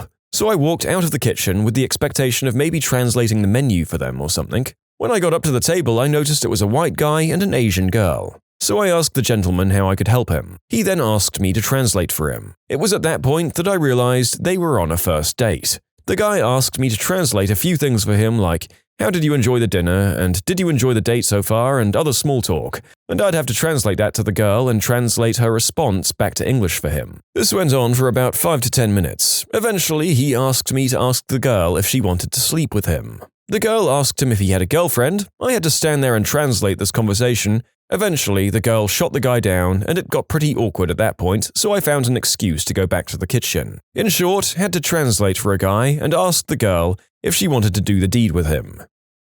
I'm honestly just flabbergasted that they arranged this date with such a big hurdle in making basic conversation in place. I think if I had to do this while working, they'd have to get one question in at a time between me, doing my job that they're keeping me from. A young couple was at my table. They were probably 16. She was way overdressed for Red Lobster and a movie, but that was cute. He went to pay and his card was declined. I felt so horrible walking back to the table. He said there should be plenty in his bank account, and I asked if he'd put gas in his car before the date. He said he filled up his truck. Some gas stations here hold the amount twice on a debit card after a certain hour, and it drops off the next day. The poor kid was so embarrassed he had no idea what to do. My boss paid for his meal, my tip, and gave him money for the movie they were planning to go to. The kid came back in 2 days later with all of the money to pay my boss back. Man, this story. I've never associated Red Lobster with classy, but your boss changed that. I can't believe he even gave some cash for the movie, too.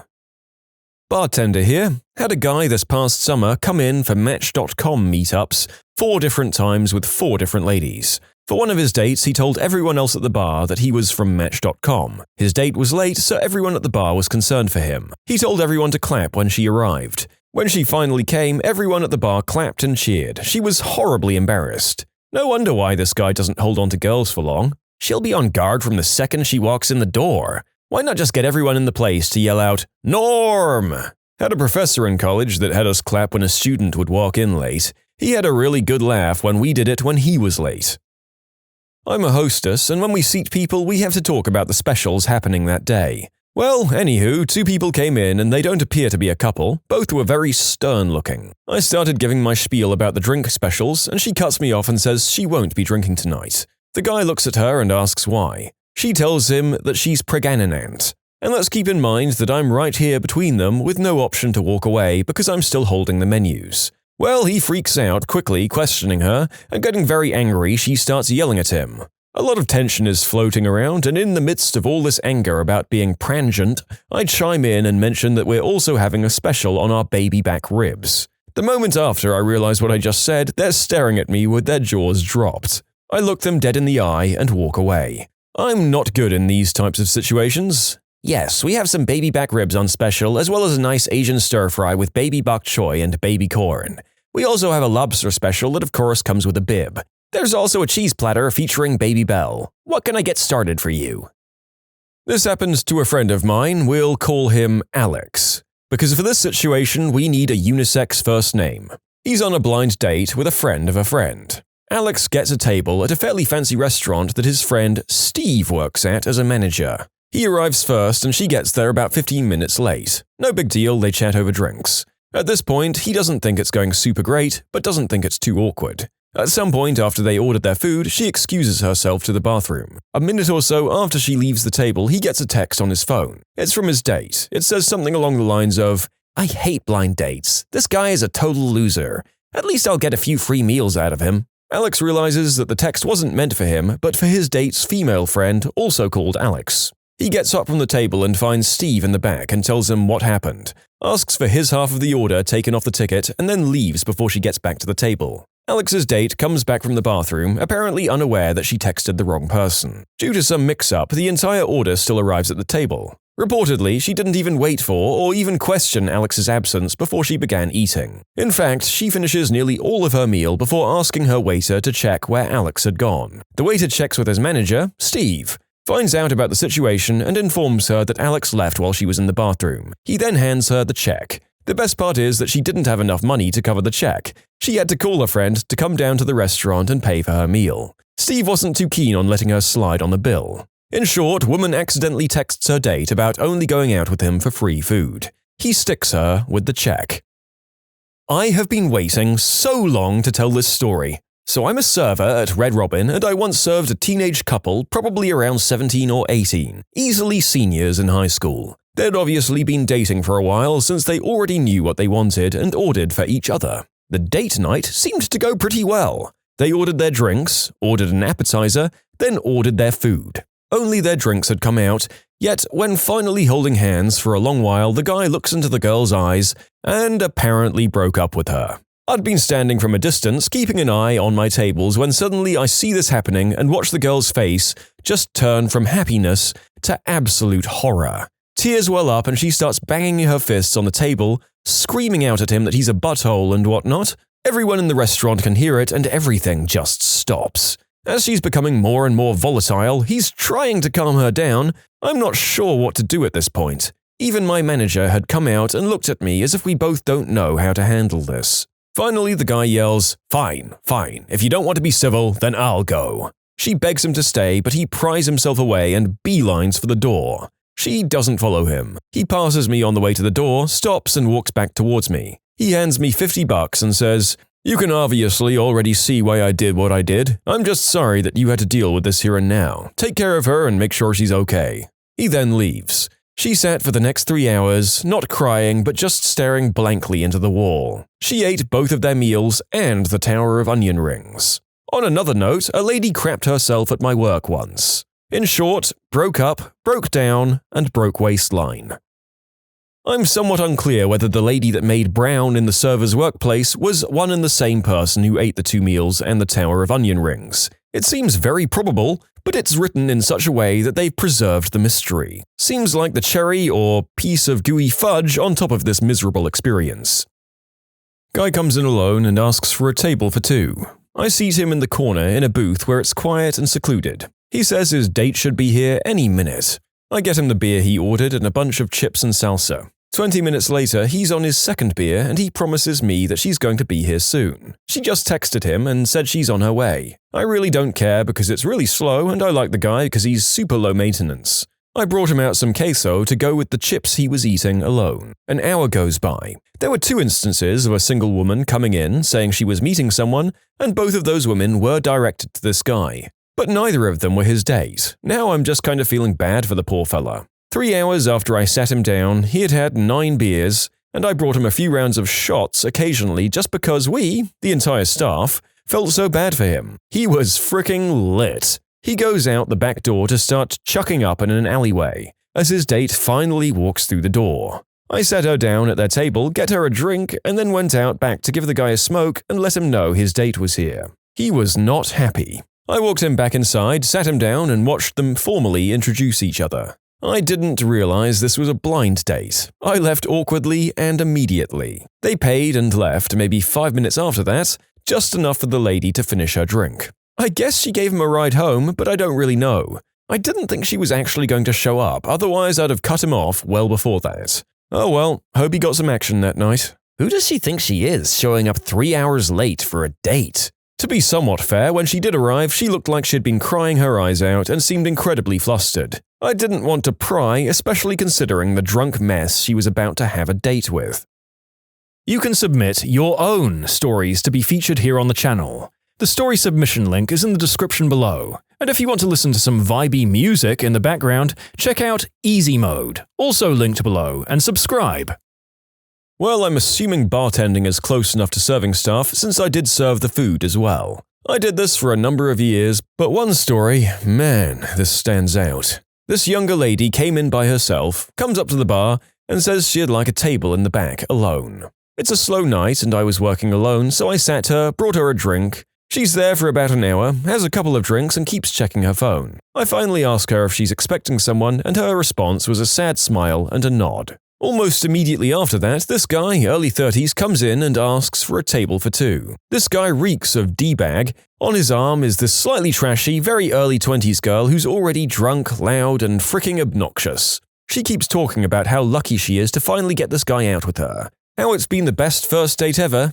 I get them their food order and they can barely keep their hands off each other. I also notice that the lady sitting by herself has gone white as a ghost and is shaking a little bit. She takes out her cell phone and takes a few pictures. About this point, I know what's going on and I just try to avoid it. Lady number one walks up, puts some papers down on the table and says, "We're getting divorced." She then looks at the lady who turns out to be her little sister and tells her to never talk to her again. She then comes up, pays for her meal and walks out, leaving the most utterly destroyed first date I've ever seen. It was phenomenal. Yep, I got a few more of the details when she came back later. But her husband didn't know it was his sister-in-law. And this was not the first time he'd cheated, just the first time with the sister. So maybe a stretch, but I figured it was close. Yay, something I can finally answer. I once had a table where this guy came in for a blind date. When the girl got there, it was obvious she was already a little tipsy. Well, a little ways into the meal and after having one drink, she chucked up all over herself at the table. She went to the bathroom and the guy had to ask another server to go and check on her. In the bathroom, she also proceeded to empty her guts all over the toilet seat. I felt so bad for the guy, but he was so nice about it. He waited for her to get cleaned up and took her home. That must have been the most awkward car ride ever. We have a rich, middle-aged dude that comes in almost every Friday with a new date. A couple of servers I work with have a pool if the date will last shorter or longer than 30 minutes. Unders have won, probably 70% of the time. I think the best story I heard from one of his dates was when he asked where the lady was from. She answered Miami and he told her to leave. Weird dude. I was a waitress in college. A couple came in and sat at my table. Just your average Minnesota man and a nice Latina lady. They started chatting and it immediately became clear to me that she speaks no English. None. It turns out I'm fluent in Spanish, so I went back to take their order, and I sat and translated for them for a bit. It was awkward, but okay. I went back a few minutes later to drop off their appetizer, and this man looks at me and says, "I can't do this. Tell her I'm leaving." I said, "No, absolutely not." He said, "Well, I'm leaving whether you tell her or not, so you probably should." As I started to panic, both of them just burst out laughing. Turns out they're regulars that have been married for 20 years. They were trolling me after a friend told them I spoke Spanish. That is devious and brilliant. I hope they tipped you supremely well, madam. This one starts out awkward, but it takes a bit of a turn. I'm a host. I sat a gentleman very well dressed named Greg, who told me he was meeting a girl for their first date. About half an hour passes and no one shows up. It's a Sunday night, so it's pretty slow. I came by and checked on him. He hadn't heard from her or anything. Another half hour, then another. He finishes his entree, pays, and walks up to me and says, "Damn, she's not coming. Whatever." I try to convince him to stick it out at the bar for a little bit, but he isn't having it. He leaves. 20 minutes later, a girl shows up. She says her phone is dead and her car broke down on the way to her date with a guy named Greg. I say he got fed up and left, and she starts to cry because she really thinks she messed up. I tell her it'll be okay. The guy signed up for a rewards program and we had his cell number. Officially, I'm not supposed to do this, but I called him back up and told him his date was here, and he didn't believe me, so I put her on the phone and he was back 20 minutes later. They seemed to really hit it off, and as he left he said, "Thanks man," and he slipped me a $5. The only direct tip I've ever gotten. They just came in together yesterday. It makes me really happy that they're still dating. I was working at a restaurant and this guy I'd met a few days before came in before my shift ended to wait for me. He was going to take me out as soon as I finished. He was a few hours early. I brought him a drink and told him it would be a while, and he said that was fine. The place got pretty busy, and after a while I noticed there was a girl sitting down with him having a drink. I went over to bring him another beer, and she was drinking as well. I served them more drinks, he introduced her as an old friend from school, and she kind of just gave me a quick up and down, seemed annoyed, and started chatting away with him, giggling at everything he said. It was a bit weird to watch. My boss asked me if I could stay late because it had become so busy, but I said no. I'm actually going on a date and pointed him out. She laughed and said, "Really? With the guy who's been drinking with that other girl?" I sheepishly said yes. The girl had left just before I was done, but he was pretty drunk by that point, so I asked him if he still wanted to go, and he said, of course. Anyway, he ended up being so wasted that I left and went home. I went out with him again and again. He got way too drunk and passed out each time. I turned him down the next time he asked. About a year later, I was working at a different bar and they walked in newlyweds. I found this out when she told the bartender she wanted to beat me up or something because I was trying to take her man. She didn't, and I told the bartender what happened, but I'd be interested to hear how she perceived what was happening. So yeah, that was pretty much the most awkward first date I've seen while working as a waitress, and it was mine. So I work at Great American Cookies as a cake decorator, and we get "Will you be my date" cakes all the time. Sometimes the customers give us flowers or a card to give to the person that comes to pick it up. Like boyfriend orders cake, gives us a flower, girlfriend picks up cake, and we give her the flower. Kind of like singing messengers. One day an older male came up and ordered a cake for his wife's birthday and asked if we could give her an envelope as she was the one to pick it up. Just curious, we asked him what was in it. He said tell her to open it there with us and she'd tell us all about it, that it was a surprise. We agreed and he paid for the cake, and later that day the wife comes up and gets the cake and envelope. She loves her cake even though it's pretty simple, and opens the envelope as he had instructed. She starts bawling her eyes out.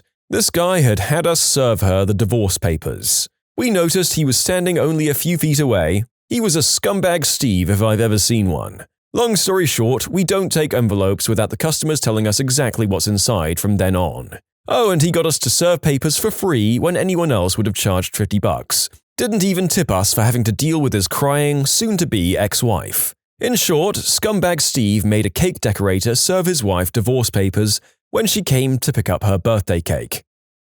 Not really a waiter, but I worked as a barista and witnessed numerous obvious first dates. One time, this super nerdy guy brings in this pretty attractive girl. I'm rooting for him because I used to be quite nerdy and had a tough time with the ladies. Anyway, the guy starts talking on and on about his favorite sci-fi and fantasy books, as well as some card game that sounded similar to D&D. There's nothing wrong with those interests, but the girl was clearly not receptive. She was giving him all kinds of physical and verbal cues that she wanted to change the discussion. But this guy would not stop talking. While I was watching, I wanted to help him, tell him to change the subject or something, but I couldn't think of any smooth way to help him out. Maybe it was because he was nervous. He gets up to go to the bathroom and knocks the table, which causes the girl's hot latte to be spilled all over her front. He apologized profusely, but you could see that she had checked out of the date. She left after drying herself. I hope he found a girl that appreciates sci-fi books and peers Anthony as much as he does. You should have spilled coffee on him to shut him up. Whisper to him,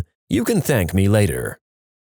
Mom comes in earlier that day and tells me she's helping her son plan his first date. She asked if I could help her make everything look really fancy and all the good stuff. I didn't have much to do that day, so I said, why not? I got everything ready for them. I held a great table with a great view of the ocean for them, chilled a bottle of apple cider by their table, got a dessert tray ready. It was fancy. Heck, I would have loved to go on that date. I kid you not, little Billy and Susie were staring at their cell phones the entire time. It was a dimly lit place, all you could see was the candlelight and their faces because of their phones. I was teed off. I'd been ready to give this kid a high five on the way out, to give him a "go get her, son." But no, I was ashamed instead. Oh, I also planned a proposal for this guy and all of their friends. He was supposed to do it on the beach before they came in, got cold feet and had to hide all of his friends. He texted us saying he'd do it on the table, got cold feet before dessert, and nothing. I was honestly feeding his friends all the bread we had in the place because we were waiting for them. Finally, he did it, she said yes, and we all cheered. Good times. Not a first date, but very awkward. A guy comes in with an escort and drops a good amount of money on booze at the bar. She then leaves a few hours later and he informs us that his wife is on her way to meet him for dinner and tips us an extra $200 to keep our mouths shut. Keeping it classy. What was the most absurd, strict rule you had to live by growing up? My parents were horrible parents in general, but the most bizarre rule that my siblings and I put up with was that we weren't allowed to sneeze multiple times in a row. One sneeze? Fine. Another sneeze after some arbitrary number of minutes later? No problem. 2 sneezes in a row? Get yelled at for being unhygienic, even if you covered your mouth and nose properly, and for having no manners. God forbid if you sneezed thrice or more in a row. I have seasonal allergies, and one time my dad was in a particularly bad mood and caught me in a sneezing fit and grounded me for a week. I find it almost impossible to sneeze just once. After I open those floodgates, there's usually another 1 or 2 in the chamber ready to pop.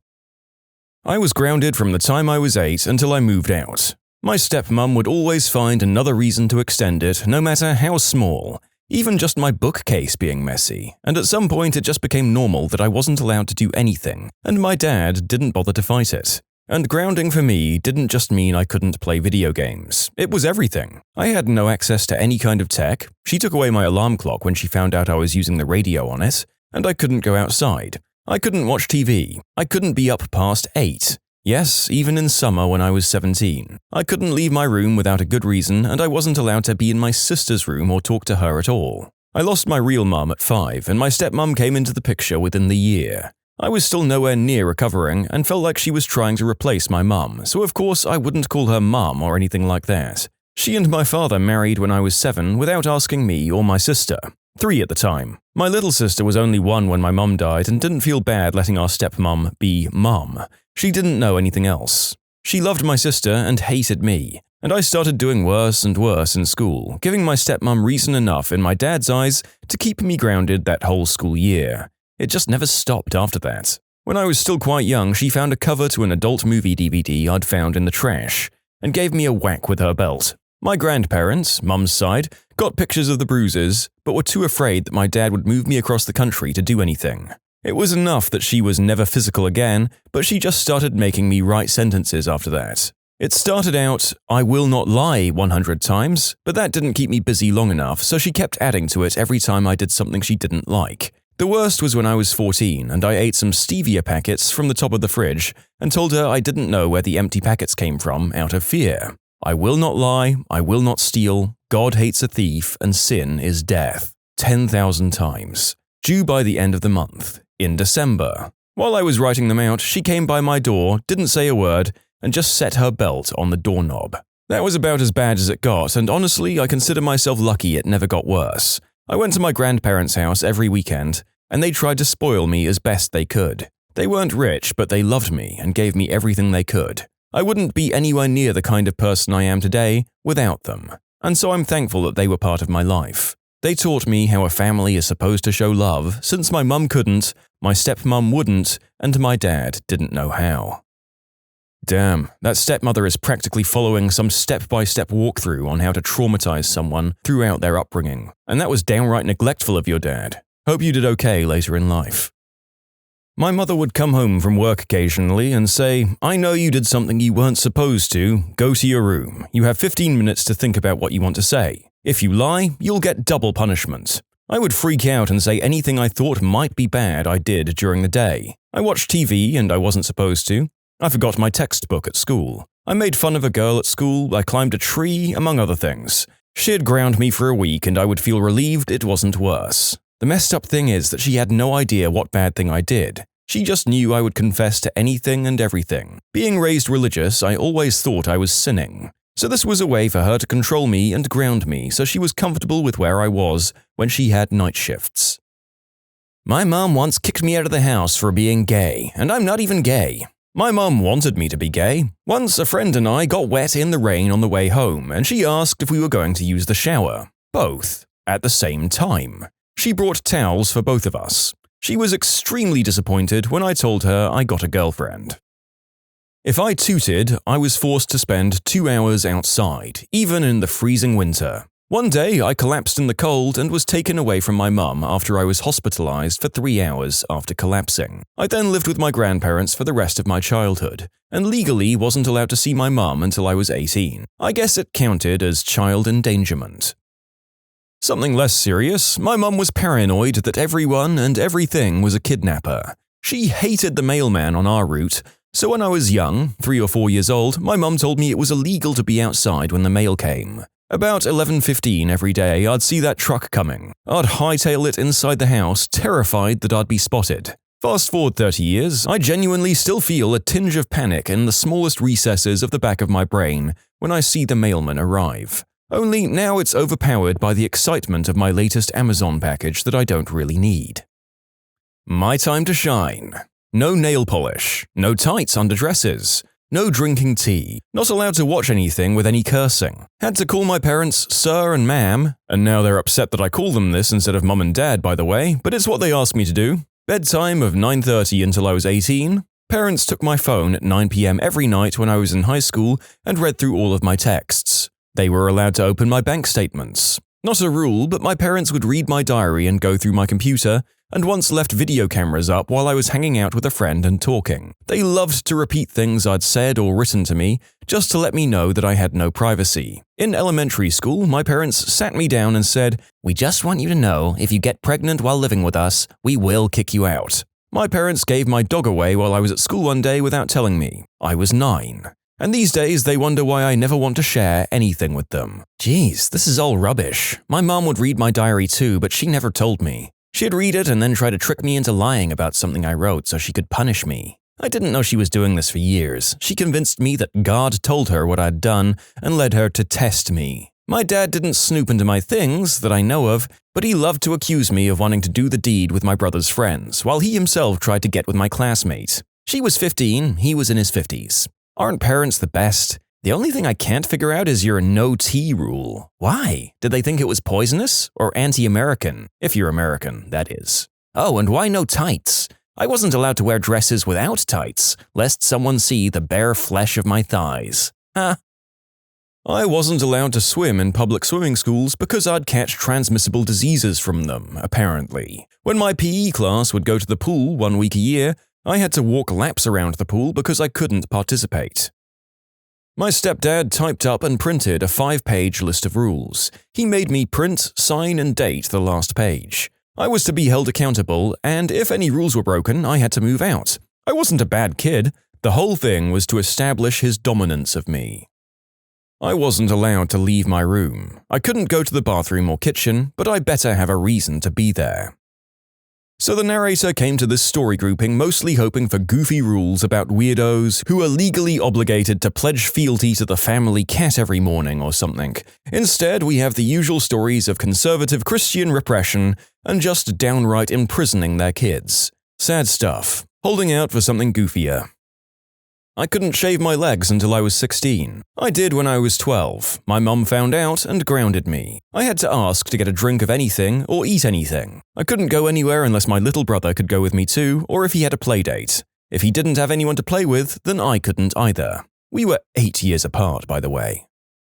Nobody in my house was allowed to get the mail except my dad. Doesn't matter what time he got home, leave the mail in the mailbox. He'd also personally open all the mail no matter the recipient. He'd always know if anyone touched it. To clarify, we aren't in piles of debt, I'm not Harry Potter, and I think he just likes control.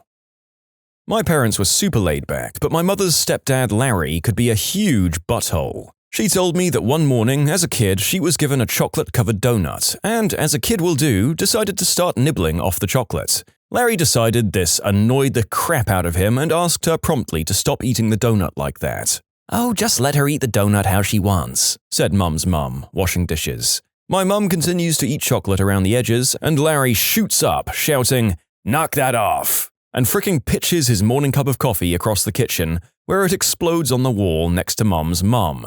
I'm thankful that Larry was not in my mother's life for long. If you're out there, Larry, F you. As a kid, I loved to drink the milk out of the bowl after eating the cereal. One day I stayed over at a friend's house for a sleepover. In the morning I had some cereal and proceeded to drink directly from the bowl as I always had. I was told off and I thought, fine, drinking like that is a little rude, I'll just drink it by using the spoon, like you drink soup.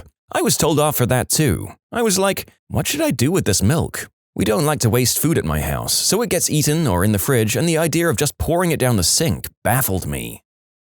I once got grounded for 2 months because my school bus was late.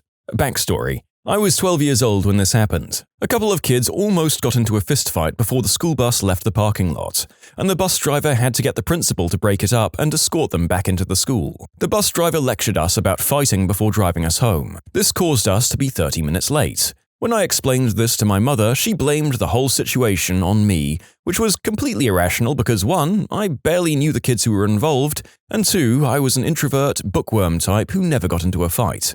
Oh, and 3, if I'd been in the fight, I would have been taken to the principal's office for punishment instead of being allowed to ride the bus home. She made a rule that I would be grounded every time the bus was late going forward regardless of the reasoning. I grew up in the northwest part of the US, so even when the bus driver had to drive home slowly because of snow, I would still get punished. Needless to say, I wasn't allowed out of the house much in middle school or high school. I once got grounded because I did the dishes without having to be reminded. My mum said that I was trying to manipulate her and that I must have only done it because I was trying to get something out of her. In reality, all I wanted out of her was to stop yelling at me about how I never do the dishes without having to be reminded.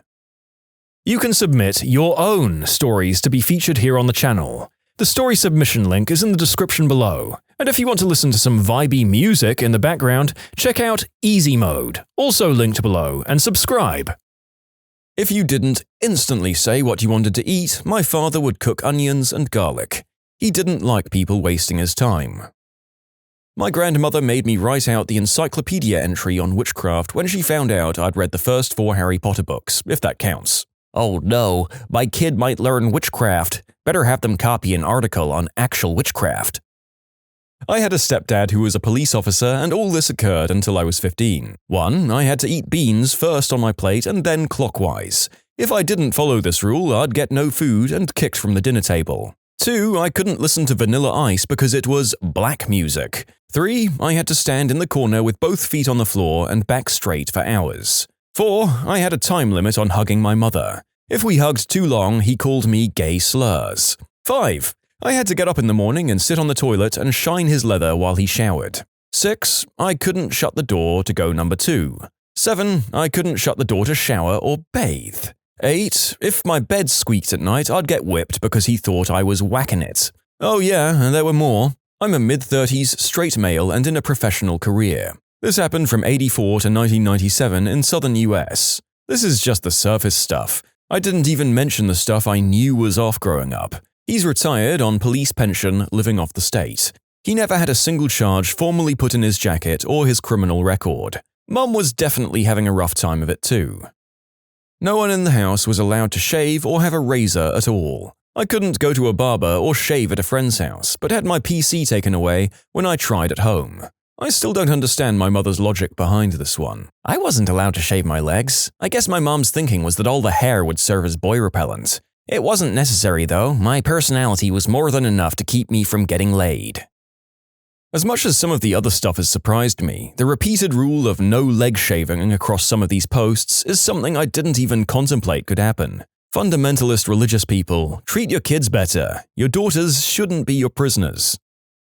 My dad wrote contracts for me, including clauses like daily wake-up times, bedtimes, times to eat and what I ate, chores, homework, studying, and sports schedules, and strict rules and regulations regarding how I spent my free time, such as 30 minutes of computer use or video games, 1 hour of television, 1 sleepover per month, etc. If I didn't follow my schedule to the dot, missed sports practice or a game, failed to do a chore, or failed to get a 4.0 on every report card, I would be super grounded, as my friends referred to it. Basically, I had to read quietly in my room. I wasn't even allowed outside. I had to sign these contracts and commit to them, or I'd be sent to military school, which is where I spent every summer after 7th grade, taking classes anyways.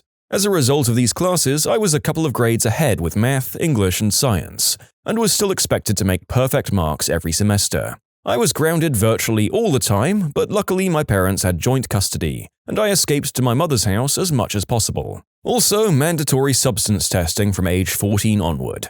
Don't even get me started on what he would have done if he knew how much I smoked. I fought for sole custody to belong to my mother when he finally decided that, having caught me in the act with my girlfriend at the time, he was going to send me to a military academy 4 hours away.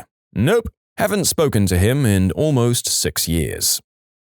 My dad was raised with the idea that kids essentially have no opinion, which he passed on to my sister and I. If we were doing anything and he or my mum needed us to do something else, we were expected to immediately drop it and go do the other thing, which doesn't sound that bad until I'd be in the middle of painting or something else messy and be called to do the dishes, then in the middle of the dishes be called to clean up the original mess, then to go clean that up and be yelled at for not finishing the dishes. And Lord help me if I said just a minute or anything like that. This sounds like a manager I had. Do tasks A, B, and C. I'll start task A. Why isn't C done yet? Drop A and start C. Why haven't you finished A yet? Go back to A. Wait, what about C? And why haven't you finished B yet? Stupid. Leave me alone and my job would take half the time. They were also fond of, well, why didn't you do X? When I'd tell her the extra tasks I did in downtime. Oh, you vacuumed, dusted, and washed the cabinets? Why didn't you clean the windows? My mom used to not allow me to watch any movies that had magic in them. Jumanji was considered demonic. I didn't even see The Little Mermaid until I was 16. I didn't watch The Princess and the Frog until I'd moved out. I was also banned from reading or watching Harry Potter. I managed to sneak that in at the age of 20. Mom never caught me and Dad didn't care. My dad wouldn't let me go out at all. The only time he'd let me leave the house was to walk to school, and even then, he had to walk me to the entrance. I was teased all the time. Due to my isolated upbringing, I'm very socially awkward, and he wonders why I won't go out and find myself a partner. He never raised my sisters that way, just me. He also wouldn't let me chew gum. He'd flip out. He's physically pried my mouth open to take the gum out. He's such a bizarre, controlling man. My mom didn't allow candy. Once I snagged a box of Valentine Hearts candy from preschool. Yes, I was about 4 or 5 and smuggled them home. Out of the goodness of my heart, I decided to share them with my undeservedly revered older brother. Said brother quickly decided that getting free candy was nowhere near as entertaining as me being punished and humiliated, and told my mom I was eating contraband candy. So, like any reasonable adult would do, she freaked out and pulled a Valentine heart out of my mouth while I was trying to eat it. Moral of the story? Never trust anyone. Could never have my door shut because, as a kid, I don't pay any bills, so I'm not running anything around here. My mum and I didn't get along and she did this count to 3 thing. I used to get in trouble for stuff I didn't do, so I got sent to my room a lot. I'd then refuse to go there, so she came up with this rule where she would add an extra hour every time I talked back after she got to 3. I ended up spending 8 hours in my room once because my sister lied about me doing something. My mum tried something similar with me. She told me I'd be grounded 1 day for every minute late I was home after curfew. It worked a couple of times when I was only a little late. One night I checked the time and was already 20 minutes late, so I just came home at 4:30 a.m. She didn't ground me for 270 days, thankfully. We came to a new, more reasonable agreement that morning. We had to drink a glass of lemon juice right before bed. Pure, freshly squeezed lemon juice. A whole glass. Timer went on for 10 minutes. If it went off and you weren't finished, whack on the butt. Set timer and repeat until the lemon juice was gone. I did okay, maybe 1 whack on the butt. But my sister has a terrible gag reflex, so she really got it bad. As you can imagine, being 5 and going to bed like that makes for some nasty heartburn and nausea. As a medical professional, do you get acid reflux nowadays? How about your siblings? Your parents might have caused GERD, which could lead to throat cancer. This is some pretty serious stuff. Go get your esophagus checked out. Unless your parents are waging some very poorly informed war on scurvy, I can't for the life of me find a reason why this rule would be a thing unless you just like watching your kids suffer, to be honest. After I turned 9 years old, I wasn't allowed to watch cartoons anymore because that's not what men did. I hated my dad for it. He was your typical dad that forces society's standard masculinity down my throat. I definitely rebelled and still watched cartoons. I'm 24 and still enjoy a good cartoon or anime. I was raised religious and my mum invented a concept called micro-sinning. So we had a rule where I had to be home by 11. If I made it home at 10:50, I was punished because it was too close to 11 and I was being defiant. Jesus died for our micro-sins. My parents were all over the place with strictness. When I was old enough to drive, my younger sister and I would drive to McDonald's, just a few miles away. My parents would admonish us, "Whatever you do, do not eat French fries in the car." Invariably, we'd get home, they would run out, open the doors, sniff, and start screaming at us for eating French fries in the car. We never did. When Nintendo, the original, first came out, my cousin got one for Christmas. We were poor, so he brought it over so we could try it out. Nope. The new rule became no video games hooked up to the TV because it would ruin the TV. FYI, they still believe this to be true and still only have one TV.